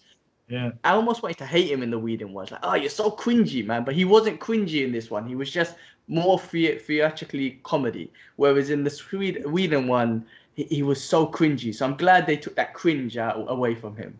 No, same here.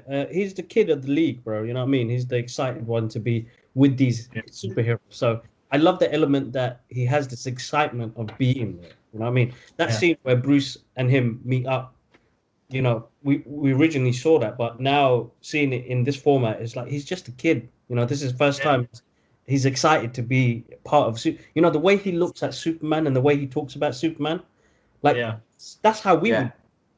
Exactly. It's interesting because outside of the cinematic universe, if you like when you watch like the animated like Justice League and all that kind of stuff, you know that kind of kiddish kind of like mentality is saved for characters like Kid Flash, and like who's the Flash's grandson again? I forget his name. I forget.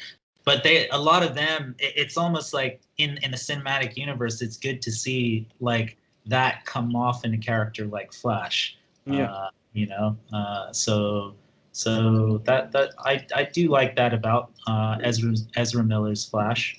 And he's the only human one there if you think about it, right?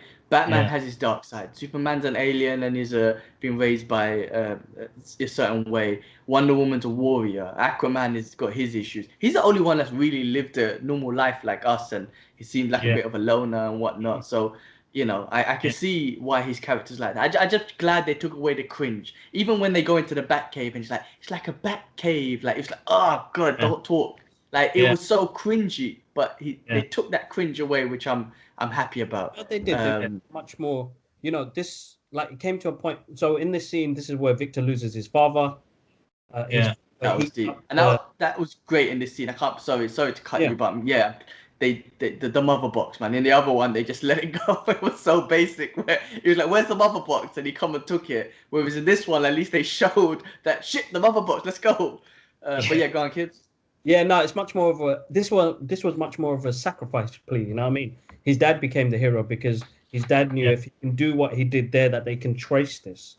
So it's that connection, but now the loss of a father, you know, the revenge. But it did also get me thinking, you know, like if this universe like kind of continued, like whether or not the father would come back in some way, right? I guess I'd have to. I don't know too much about the father in the comic books or anything, right? I got to see whether or not something like there is a return, because when they talk about the mother box and like what it does when they're talking about particles still exist, all it does is just form it into something else, right? So could something have happened to the father that way, right? Could be. You know? Or you know, because he's so connected and he goes into that virtual reality world or whatever. Maybe there's that he speaks to his father in that way or something, because his father's obviously been a scientist for all these years, and his father's logged all his history and his work within the internet or whatever. So maybe Cyborg's able to kind of connect in that. Or it would have been something like, you know, almost like how you had Red Skull, right? He would have transported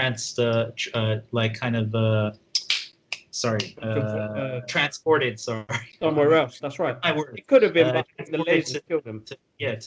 To Apocalypse's world, in which then he would have been like turned into some mad scientist and like to work for Apocalypse. That's actually a good idea. Right? It would have been that. First, guys, Dax said it. Yeah, exactly. If that ever happens, it's Dax's idea. It's actually, you can use it. It's really true, because you know, like, you know, you got the blip that happened in the Marvel universe. You know, the mother box. could transport you somewhere else. So I mean, you don't know where the avenues of where they can head with this. And in the comic books, Victor's dad is always still alive. He still works for the government. So this one, it's a great scene with Cyborg, though. I think again it touched on him and his emotions and his relationship with his father, and he just knew more of his mission, and I think that ultimately led to the scene at the end where he reforms his father's message on the tape to listen to that, to give us that speech. You know what I mean? And sorry.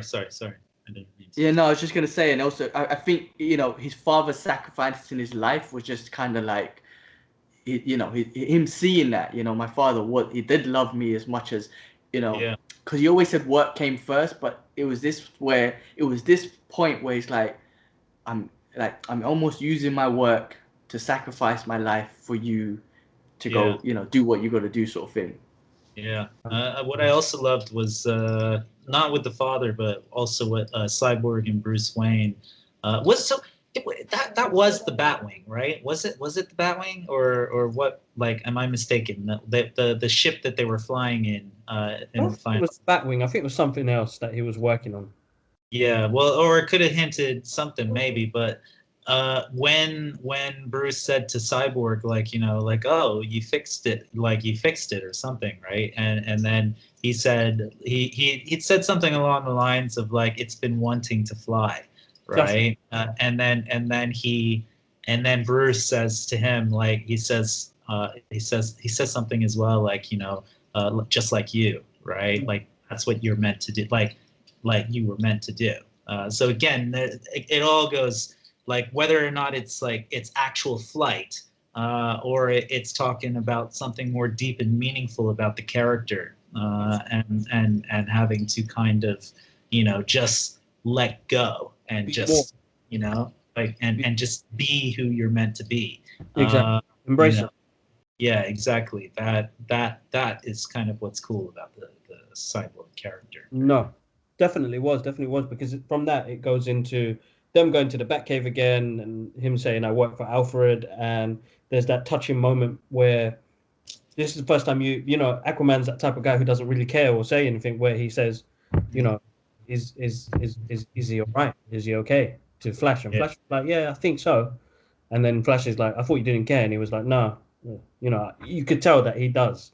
Yeah. In the Whedon one, I didn't like the way that was the scene where they tried to turn against Cyborg. Oh, how do we not know you're working for them? And they kind of, you know what I mean? He's like, I don't trust you. But in this one, because as soon as his dad died, the first thing that Aquaman says is like, we activated it and it killed his father. That's messed up. Like, he wasn't happy about that immediately. You know what I mean?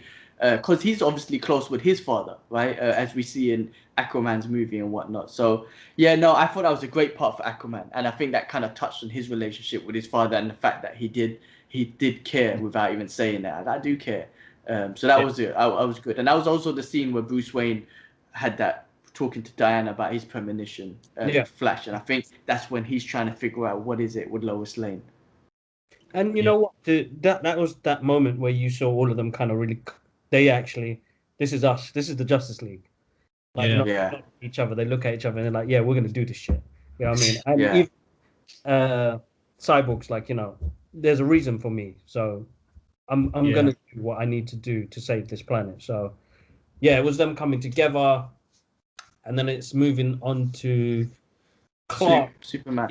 Clark.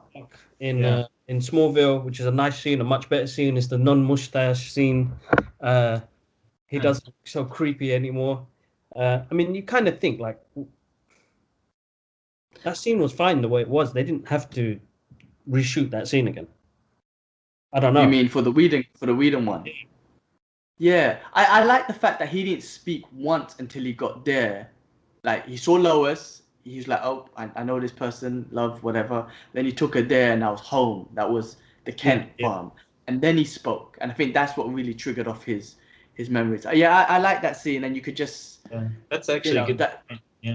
Yeah, and I like when he sees his mother. That always gets me too. I get emotional when she's like, like she sees him and they see each other. She goes, yeah. He goes, yeah. It's really me and whatnot. I don't know. Those scenes get me, man. I thought that it was in the original one too. I think the Whedon one as well. But that was emotional. But it's great that they extended on that a little bit more, just so to to get his bearings, man. He just got come back from a light from he was dead, man. Like they should have expanded. I'm glad that Zack Snyder expanded. Of course, he would have expanded. He's got that vision, but he expanded on him getting his memory back and whatnot. No, of course, it was good that they did that, and then, yeah, no, he says, they brought me back for a reason. I'm not going to mess this up a second time around, so let's see what's going on. And then it goes into chapter 6, which is part 6, which is called Something Darker, and then it goes with him going to the ship. Yeah, I love that scene. Yeah. I love when he's walking through and you could just hear both of his fathers talking and give him that inspiration, and it ends with before he flies, like his first flight, and just ends with like his father saying love them how we loved you, and Jonathan Kent saying fly son or whatever. That scene. So going back to you said the line where it goes, they brought me back for a reason. You know, you gotta imagine, like, of course, like, he's not gonna die again, right? But at the same time, it's like you could also think like, they brought him back for a reason, and from a mother's standpoint, it could have been like, no, I don't want to lose my son again. Do you know what I mean? Exactly. But it, obviously at this point it's like, no, they brought me back for a reason, and it's like, like we need you, otherwise, like, and if you die along the way, then like, sorry, Mrs. Kent, right? Second time we needed him. Yeah, could you imagine? That would have been a total different film. It would have just my mom said no. My mommy said no. It's like, I don't know, you guys don't follow UFC or whatnot, but Khabib, one of the greatest fighters, like on the lightweight, he's in his prime, and he stopped fighting because his mother said no. So imagine it was that. Like, mom said no, I can't upset her again. Sorry guys, mom said I can't play with you lot, so I'm indoors for now. But she knows his potential. She knows that his value in the planet and whatnot. So, she wouldn't let him go. But that scene always gets me, because that lyric because Jonathan Kent says it again, and he says it in Man of Steel, and it's one of my favorite quotes. So, you were sent here for a reason. Yeah. And you should go find out what that reason is. And that's like the crucial thing about all of us in general life and what we do. I mean, we're always looking for that thing that we want to do or want to achieve. So it was a really touching moment, and then to see the black suit and seeing that gravity going crazy around him, and it's like, fly now, son, bang. I was like, this scene, he goes on the earth when he's looking over the Jesus pose to the sun. absorb that sun. Biblical. Jakob always talks about one of our other mates. He's always talking about that scene is very biblical when Superman's posing like this. Great scene though. Great scene. It just kind of complements Man of Steel when he first learned how to fly. It's just like bringing him back. He's back, sort of thing. It was such a great scene. Dude, man, I'm not sure if you guys have been on the internet and you see his return and the amount of people crying and bed tears, and everybody was really emotional. And so awesome. He needs a Man of Steel, man. He deserves it. He needs number 2. We need number 2.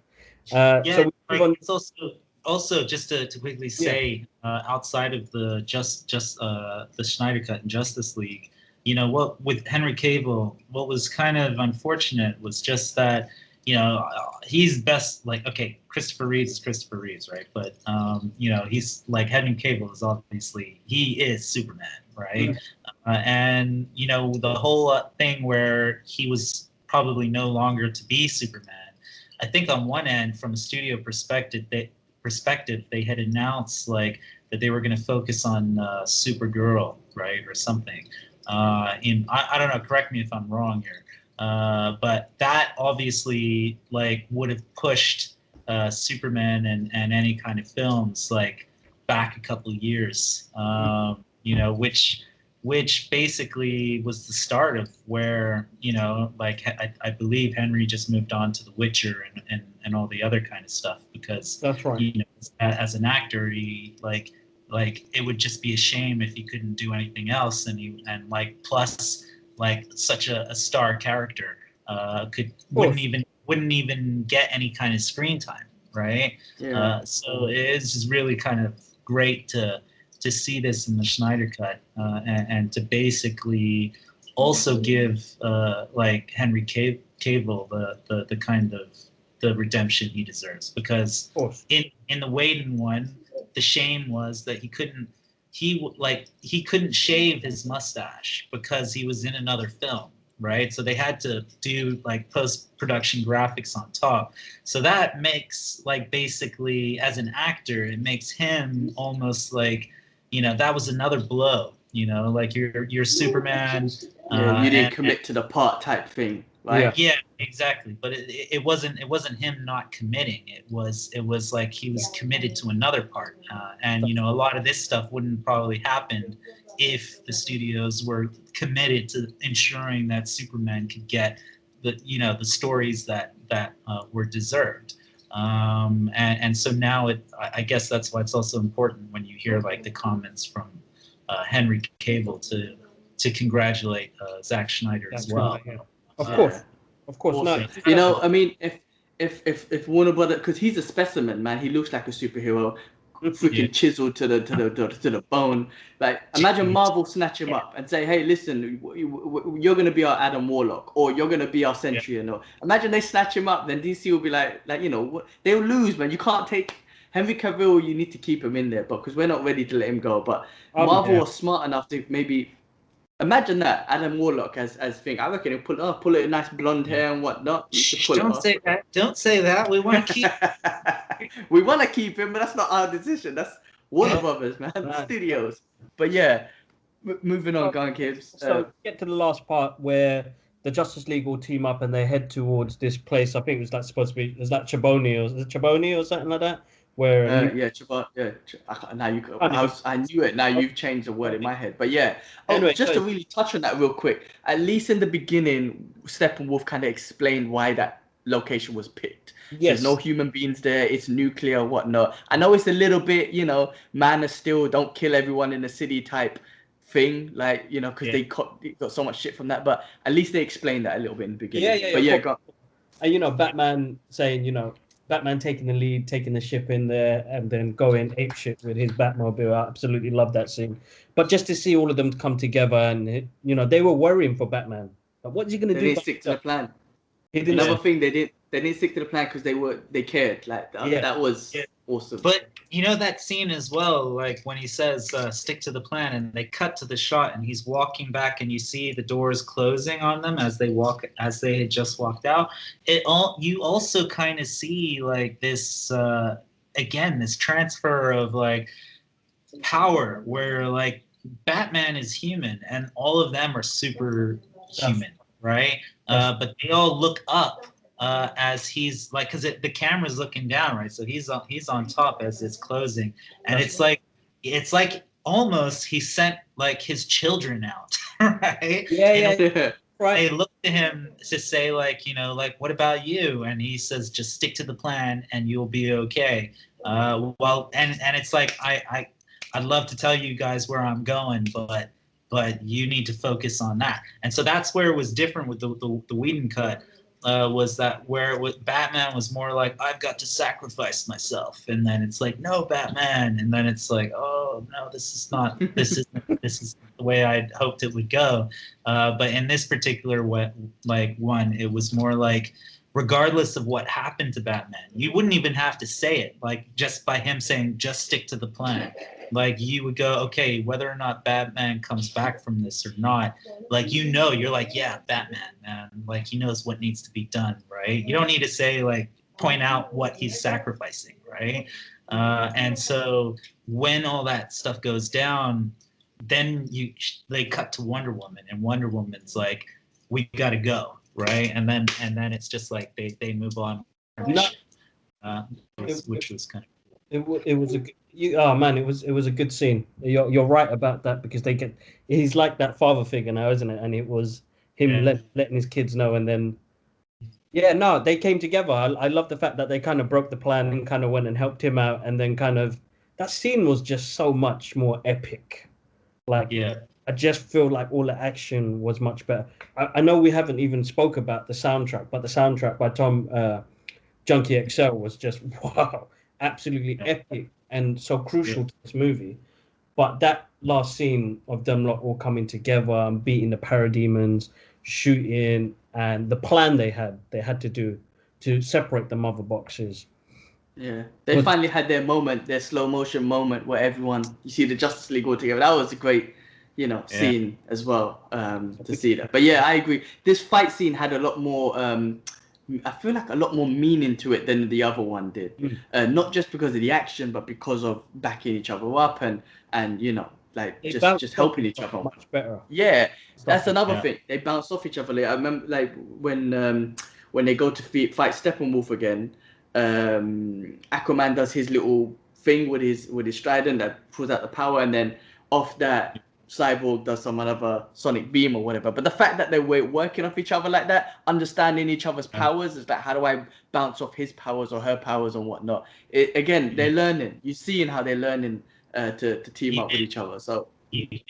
Even as, again, Wonder Woman like recognizing that she needs to buy more time for, like, again, it's all unspoken, right? Because they're just in sync. So she recognizes that like Cyborg and the Flash need more time because Steppenwolf is just about to hit Cyborg, so she takes down the bridge. That's right. And then when she takes down the bridge, it's enough just to keep a little distance or to break Cyborg and Steppenwolf apart, so Cyborg can. Yeah, she's strategic like that. She's but very against. Sorry, I was going to say Steppenwolf. Again, he picks on her when she comes, and he gets on her. So again, there's that. I think even Steppenwolf acknowledged that she's a warrior, and with this one, I need to mentally fuck her up a little bit. I swore again. Sorry. And he's playing mental games with her specifically because I think he knows right now Superman's not around. He doesn't know. This is my biggest foe, like my biggest problem right here. So I think he mentally tried to get her, which is why he kept on getting at her. So she'll make errors in her battle and stuff like that. And she says it, like, you could see it in her eyes where she believes it, but like she says lies, right? So it's like he is getting into her head, but she, on one end, like, she can't show that it's getting into her head. But yeah, no, I that was a great fight scene. But I do love. You said it in the beginning where they with Superman and the axe and whatnot. It was literally the scene, and he was just like not impressed. And I think that was the first time we've seen him use his wind, ice, blow power on anything. I don't think he was ever in Man of Steel. I don't think so. But that was great. Powerful too, like from like I think he gave him like a knee. Did he give him a knee or something like that? I think he did a kick to the face or something. Yeah. Or something, but immediately you could just see the power, and you're just like, whoa. The difference in this one though, Steppenwolf was awesome. He came to fight. He was like, let's go. Like, he didn't care. Whereas in the other one, he was so scared. And I hated that, man. He was just like, oh, you're so basic. And he made Superman just look so overpowered, which he is. But it made this villain Steppenwolf be like, I don't care, man. Bring it. You know what I mean? I'm doing it just for a purpose. He had a much better purpose in this movie, so he was willing to sacrifice his life. He knew. But he got battered by Superman, and that was a great scene, though.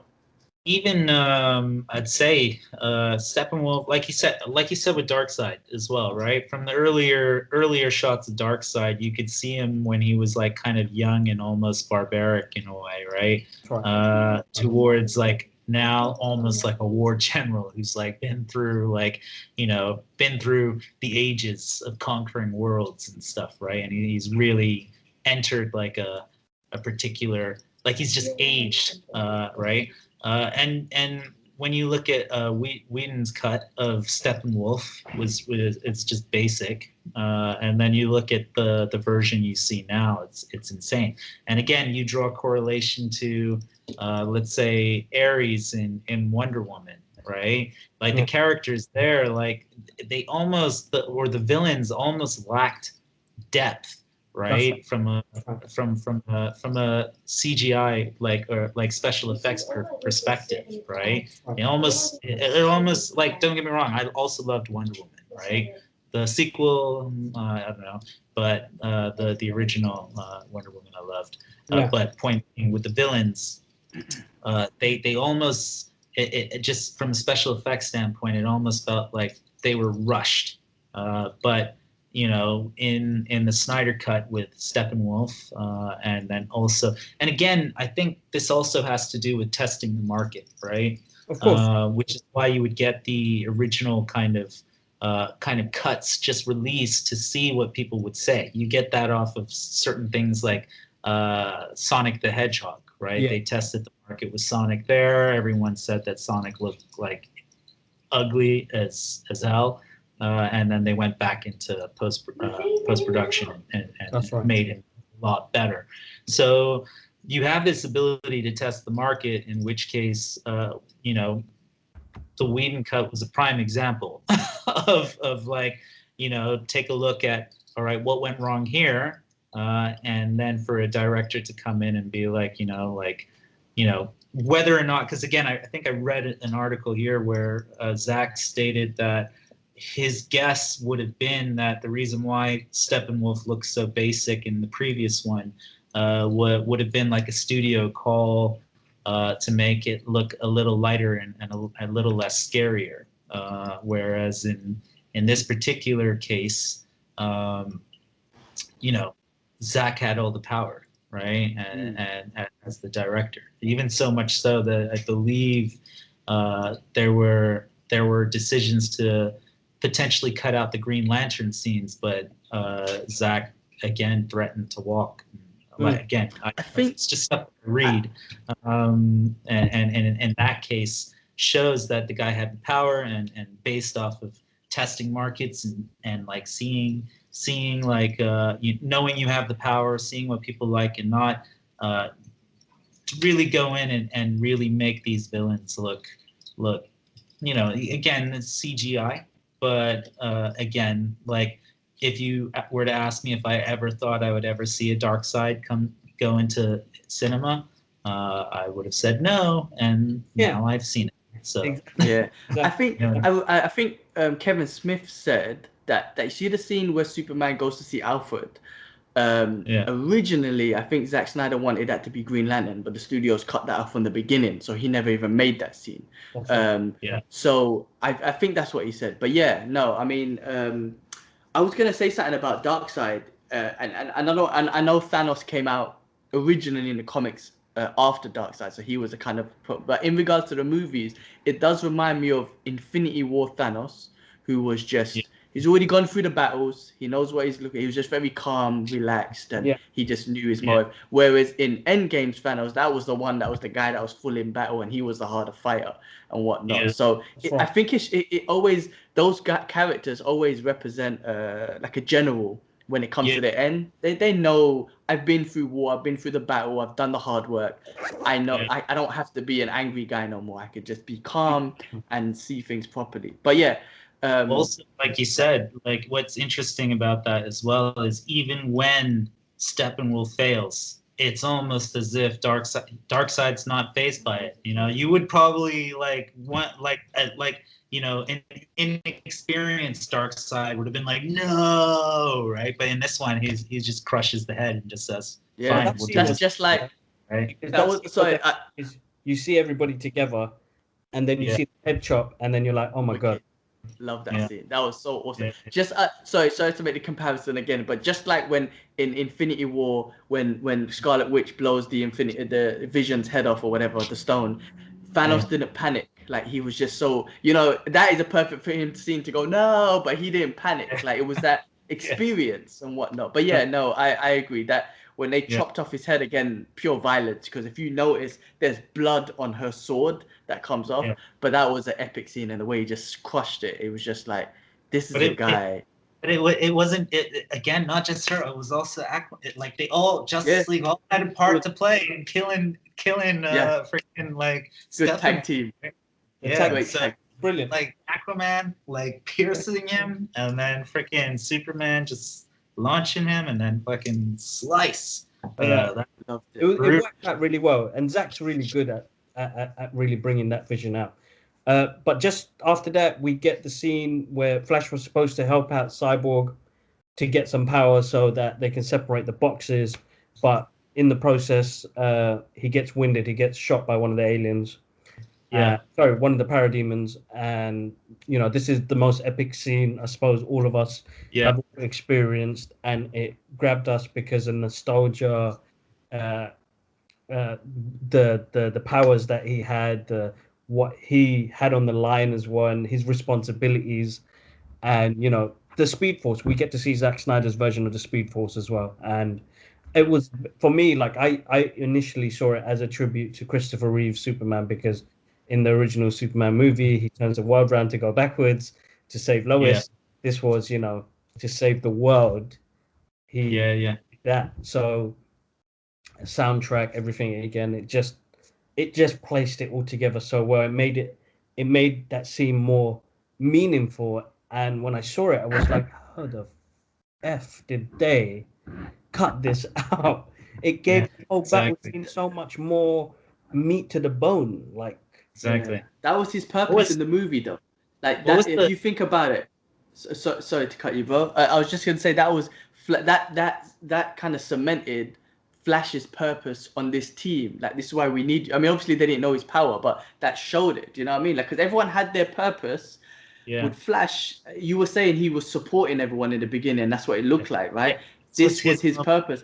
Exactly. And it also just kind of showed the evolution of his powers. And when it gets to Flashpoint movie, we don't have to talk about him going back in time. He already knows he can do it. That's just taking it to another level. So such a brilliant scene, and I don't know how they cut that out, man. It was freaking crazy, but beautifully done. That was like from the lines where, like, from his father, like, in terms of like, talking to his father to be like, I'm one of the, I'm with the best, right? And then towards like making like his own future, but then more importantly, it's what was it? Like the line is something like the time is now, or something. Time is now. I can do this. It's one rule. Brilliant. Let's do this, and absolutely. And awesome. I like that they did pull to that wide shot, so it was like you could see like him like ahead of everything, and just like trailing through. That was really cool. I do think, real quick as well, there was a great character development at that very moment when he knew what was at stake. Because remember the first battle they had, he got shot in his leg, and he really emphasized on how much it hurt him. Like, I've never been hit before, that type of thing, right? So he was really like, and Batman had to carry him. Whereas in this one, where he saw what was on the line, which is the whole world, he was just like heal, and then he did it. You know what I mean? So that was just like a development, or like, because he got shot worse, and he overcame adversity. So I think here, and I don't know if if this is what you guys meant before, but it's also, I think Flash knows, like, he knows he can already go back in time. This is what I think. I think that's what happened in the first thing, where he was able to pull back a bit, which is why you could talk about the photo going up and all that. He knows, like, he understands like the ramifications of messing with time. But this time round, when the time, like, the time is now, kind of like, he realizes at this point, because he got hurt again, right? And he's like, oh, I've gotta heal, right? Like, it's this moment where it's like, it wasn't his fault, it just happened, right? And at that point, it's like, he's now like, and then he was too late, right? It was too late. But in that split moment from healing, like, he was even saying, I think at that point, he was saying, like, I've just got to run faster than the speed of light, I think he knew, like, it was going to alter, like, time. Whatever, time. Yeah. But it was a decision he would make at that very point in time, to be like, it's better than the world ending right now. Do you know what I mean? And so he makes that choice, and again, it was just perfect timing and a good way for the story to kind of go like, yes, they failed, right? Oh no, wait, like, Flash, exactly. Like the Flash can change it all. But, and then in the epilogue, we see, like, again, from Cyborg to Flash to visions of the future, to Injustice, all that kind of stuff. Like, I mean, it's like again, that goes back to the spaceship and saying that, you know, that future is now set. So exactly. One of the things about, like, you know, altering time is, like, you know, the greatest question about time travel is, can you really change the past? Like, how do you know that you moving, like, changing the past is not the future of you trying to stop something that's happening already, right? So like whatever you've altered, like everything that happens is basically going to continue to roll out based on that moment. Mad. Yeah. Absolutely mad. Absolutely mad. That's so time travel, man. It's mind-boggling, but yeah, that is absolutely mad. Absolutely mad. It's got me thinking now. So we move on with a great scene of everything coming back together again. You even see Superman and everybody's brain and skull coming back together again. Zack's always been good at visuals like that. It moves on to them looking at Apocalypse and saying, you know, the Justice League is here on Earth to protect it. We didn't touch on it before, but there was a scene where one of the boxes show Vision to Steppenwolf that the anti-life matter is here. And it's what Darkseid is actually looking for. And then the portal closes with his head coming through, getting crushed, and the other guy telling him, "I knew he was gonna fail." And then, you know, you got Apocalypse. You got Darkseid saying, you know, we're gonna do this the old way. Let's form the armadas. And he starts walking on down his hallway with all his parademons, and then it moves to everybody else's kind of scenes of, you know, we just saved the world, and it continues. But I'm actually short for time, guys, and I've got to run off quickly. Well, not quickly. We're gonna talk about the epilogue, which is the scene that I think everybody's talking about. You know, the night scene, and damn, that, you know, you just want to see that as a whole movie. Like, I want to see 100% what's happening. You know what I mean? So great chemistry between, you know, they brought back Joker, they brought back Deathstroke. First time we see that Batman and Joker have their moment. Yeah, these two guys put together the same screen. Redemption for Jared Leto, man. Yeah, that was brilliant. Even it was like a 5-minute scene or whatever. It was redemption for him. We did, just real quick before that, there was the Lex Luthor scene and the Deathstroke scene, and that would have set up the Batman movie, because he told him in this one Batman is Bruce Wayne. So at least that would have set up that movie, which would have been great. But yeah, on that I agree with you, man. That whole nightmare movie scene can be a whole. I want to see a whole movie on that. I want to see that, man. But that Joker and Batman scene was awesome. Joker, again, touching on what you said earlier about Joker talking to him about what he does know about love, because Joker knows him better than anyone, really. So he's like, he really does know about love. And then he kind of made that comment about Robin, right? You sending a boy to do a man's job type thing. And then I think that goes back to Batman versus Superman, where Batman's so ruthless and he's killing people and whatnot. And this is why he's killing people. This guy's brought him to a point where he's doing it. But I think for Jared Leto, that's that representation of Joker, it completely changed. Greatly done, and it was great to see those two just have their moment. So even if we see anything more. Here are some things I want to just kind of quickly talk about, and then going about these altered futures, right? So in David Ayer's Suicide Squad, right? Joker is obviously tattooed up and is all messed up, right? You know, he's just you know, the Joker, which the whole world was just laughing at, right? You know, which was unfortunate. Again, like, I would be interested to see a David Ayer director's cut that included all the Joker footage. But then you look at the Joker here and how the Joker. Do you guys understand like where in the timeline those are? Because, for example, if you were to go, well, then how does the Joker look one way here, but in the other one he's all tatted up, right? Like, what happened?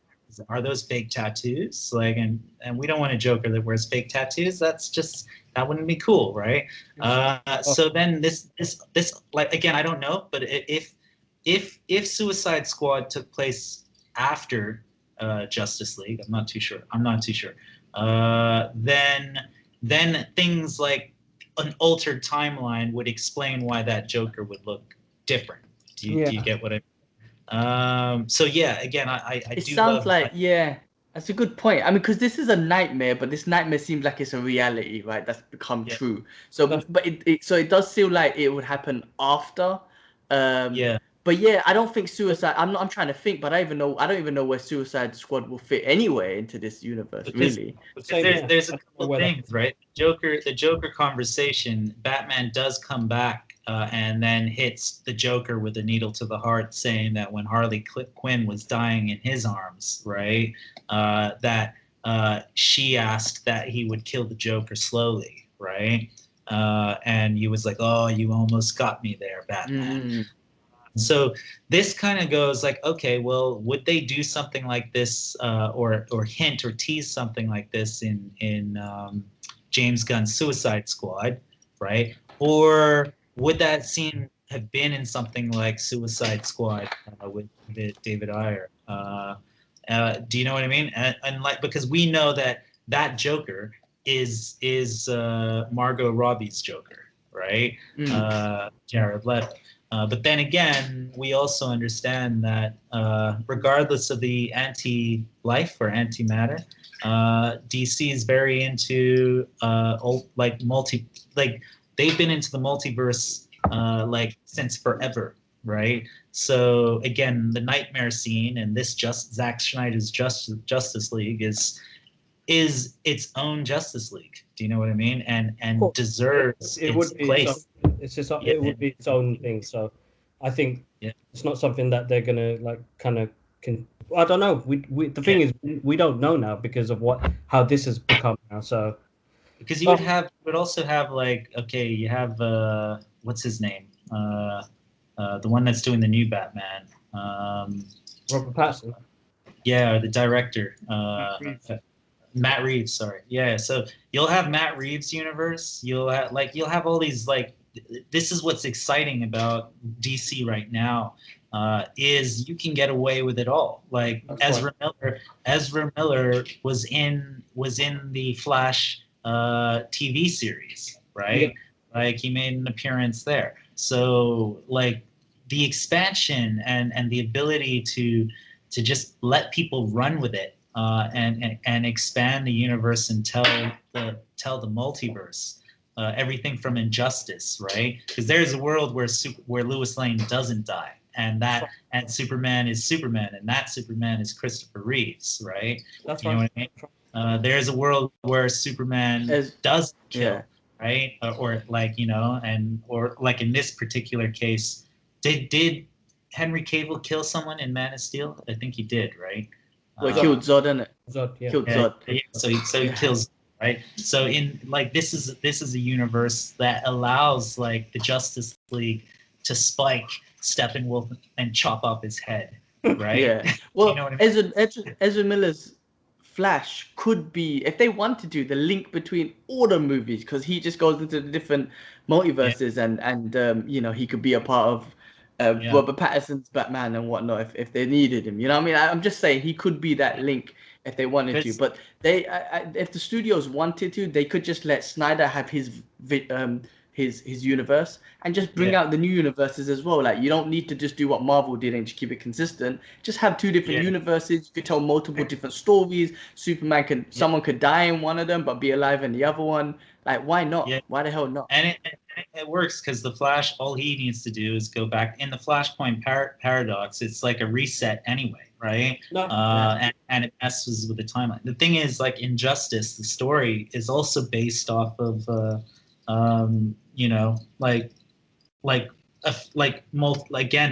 parallel universe, right?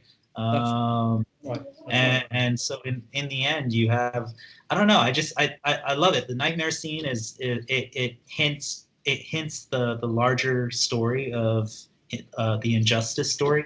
In a world where Superman does turn bad, and then the Flashpoint I'm guarantee is going to show the world where Bruce Wayne died and his father became the Batman and runs around with like guns and shoots people. Right? I can't wait for that. There's so much potential and there's so many stories they can come off this movie if they wanted to take it from different Flash movies, Batman, Green Lantern, whatever. Yeah. There's potential, or like we said, that nightmare scene itself being a movie in itself that everyone wants to see. I mean, who doesn't want to see that stuff? So they got this movie has got so much directions it could take, and you could just build so many different stories from it if they wanted to. Yeah, I just want to see, to be honest, like I just want to see a redemption for Green Lantern, because he like whether or not it's Hal Jordan or it's yeah, Rod, like sorry, I was gonna say Rod Stewart, John Stewart, or who's the redhead guy? I forget his name. Guy Gardner. Although I don't want a Guy Gardner. I would like to see a John Stewart. I mean, we've already got a Hal Jordan one, and that one wasn't as good. But yeah, I think if they could do something with Green Lantern, that would be cool. No, Yeah. definitely. Well, cool, man. Looking forward to that. Guys, sorry, I've already gone over my limit today. Yeah. So But yeah, I know. Let's finish it off, man. I know we had that Martian Manhunter scene at the end, which is great, and we made that funny meme about it, which was hilarious. Like next time, baby, because that guy chilled for 3 movies and destruction to say, oh, you know what, I'm gonna join you guys. Maybe he was like, I didn't want to join you guys until you won. Like, I don't want to join the winning team. But anyway, it'd be good to see him again. More stories there. You just have to set fire, like set like a fire and like somewhere, and he would have been like, no. Like that, exactly. But yeah, go on, kids. Take us out, man. No, that was absolutely awesome to see. It's good. I'm really happy that we got to all see this vision, and in the times we're currently in at the moment, it was just joyful, and it just got me excited again. So, but yeah, guys, listen, massive thank you for joining me on the therapy session. We will do more of these DAX, as we said. We're going to get you involved in more of the podcasts. I think it's great to have your thoughts on it as well, and your vision on things as well. I'd love to have more time with you, so we'll set up more calls like this. I think it'd be great to do this more often. Yeah. Be safe. Cool. I know you do the quarantine part of things. I want to thank both of you for making that time and getting to talk about our thoughts on this film and how much it means to us as well as fans. But no, both of you, thank you so much.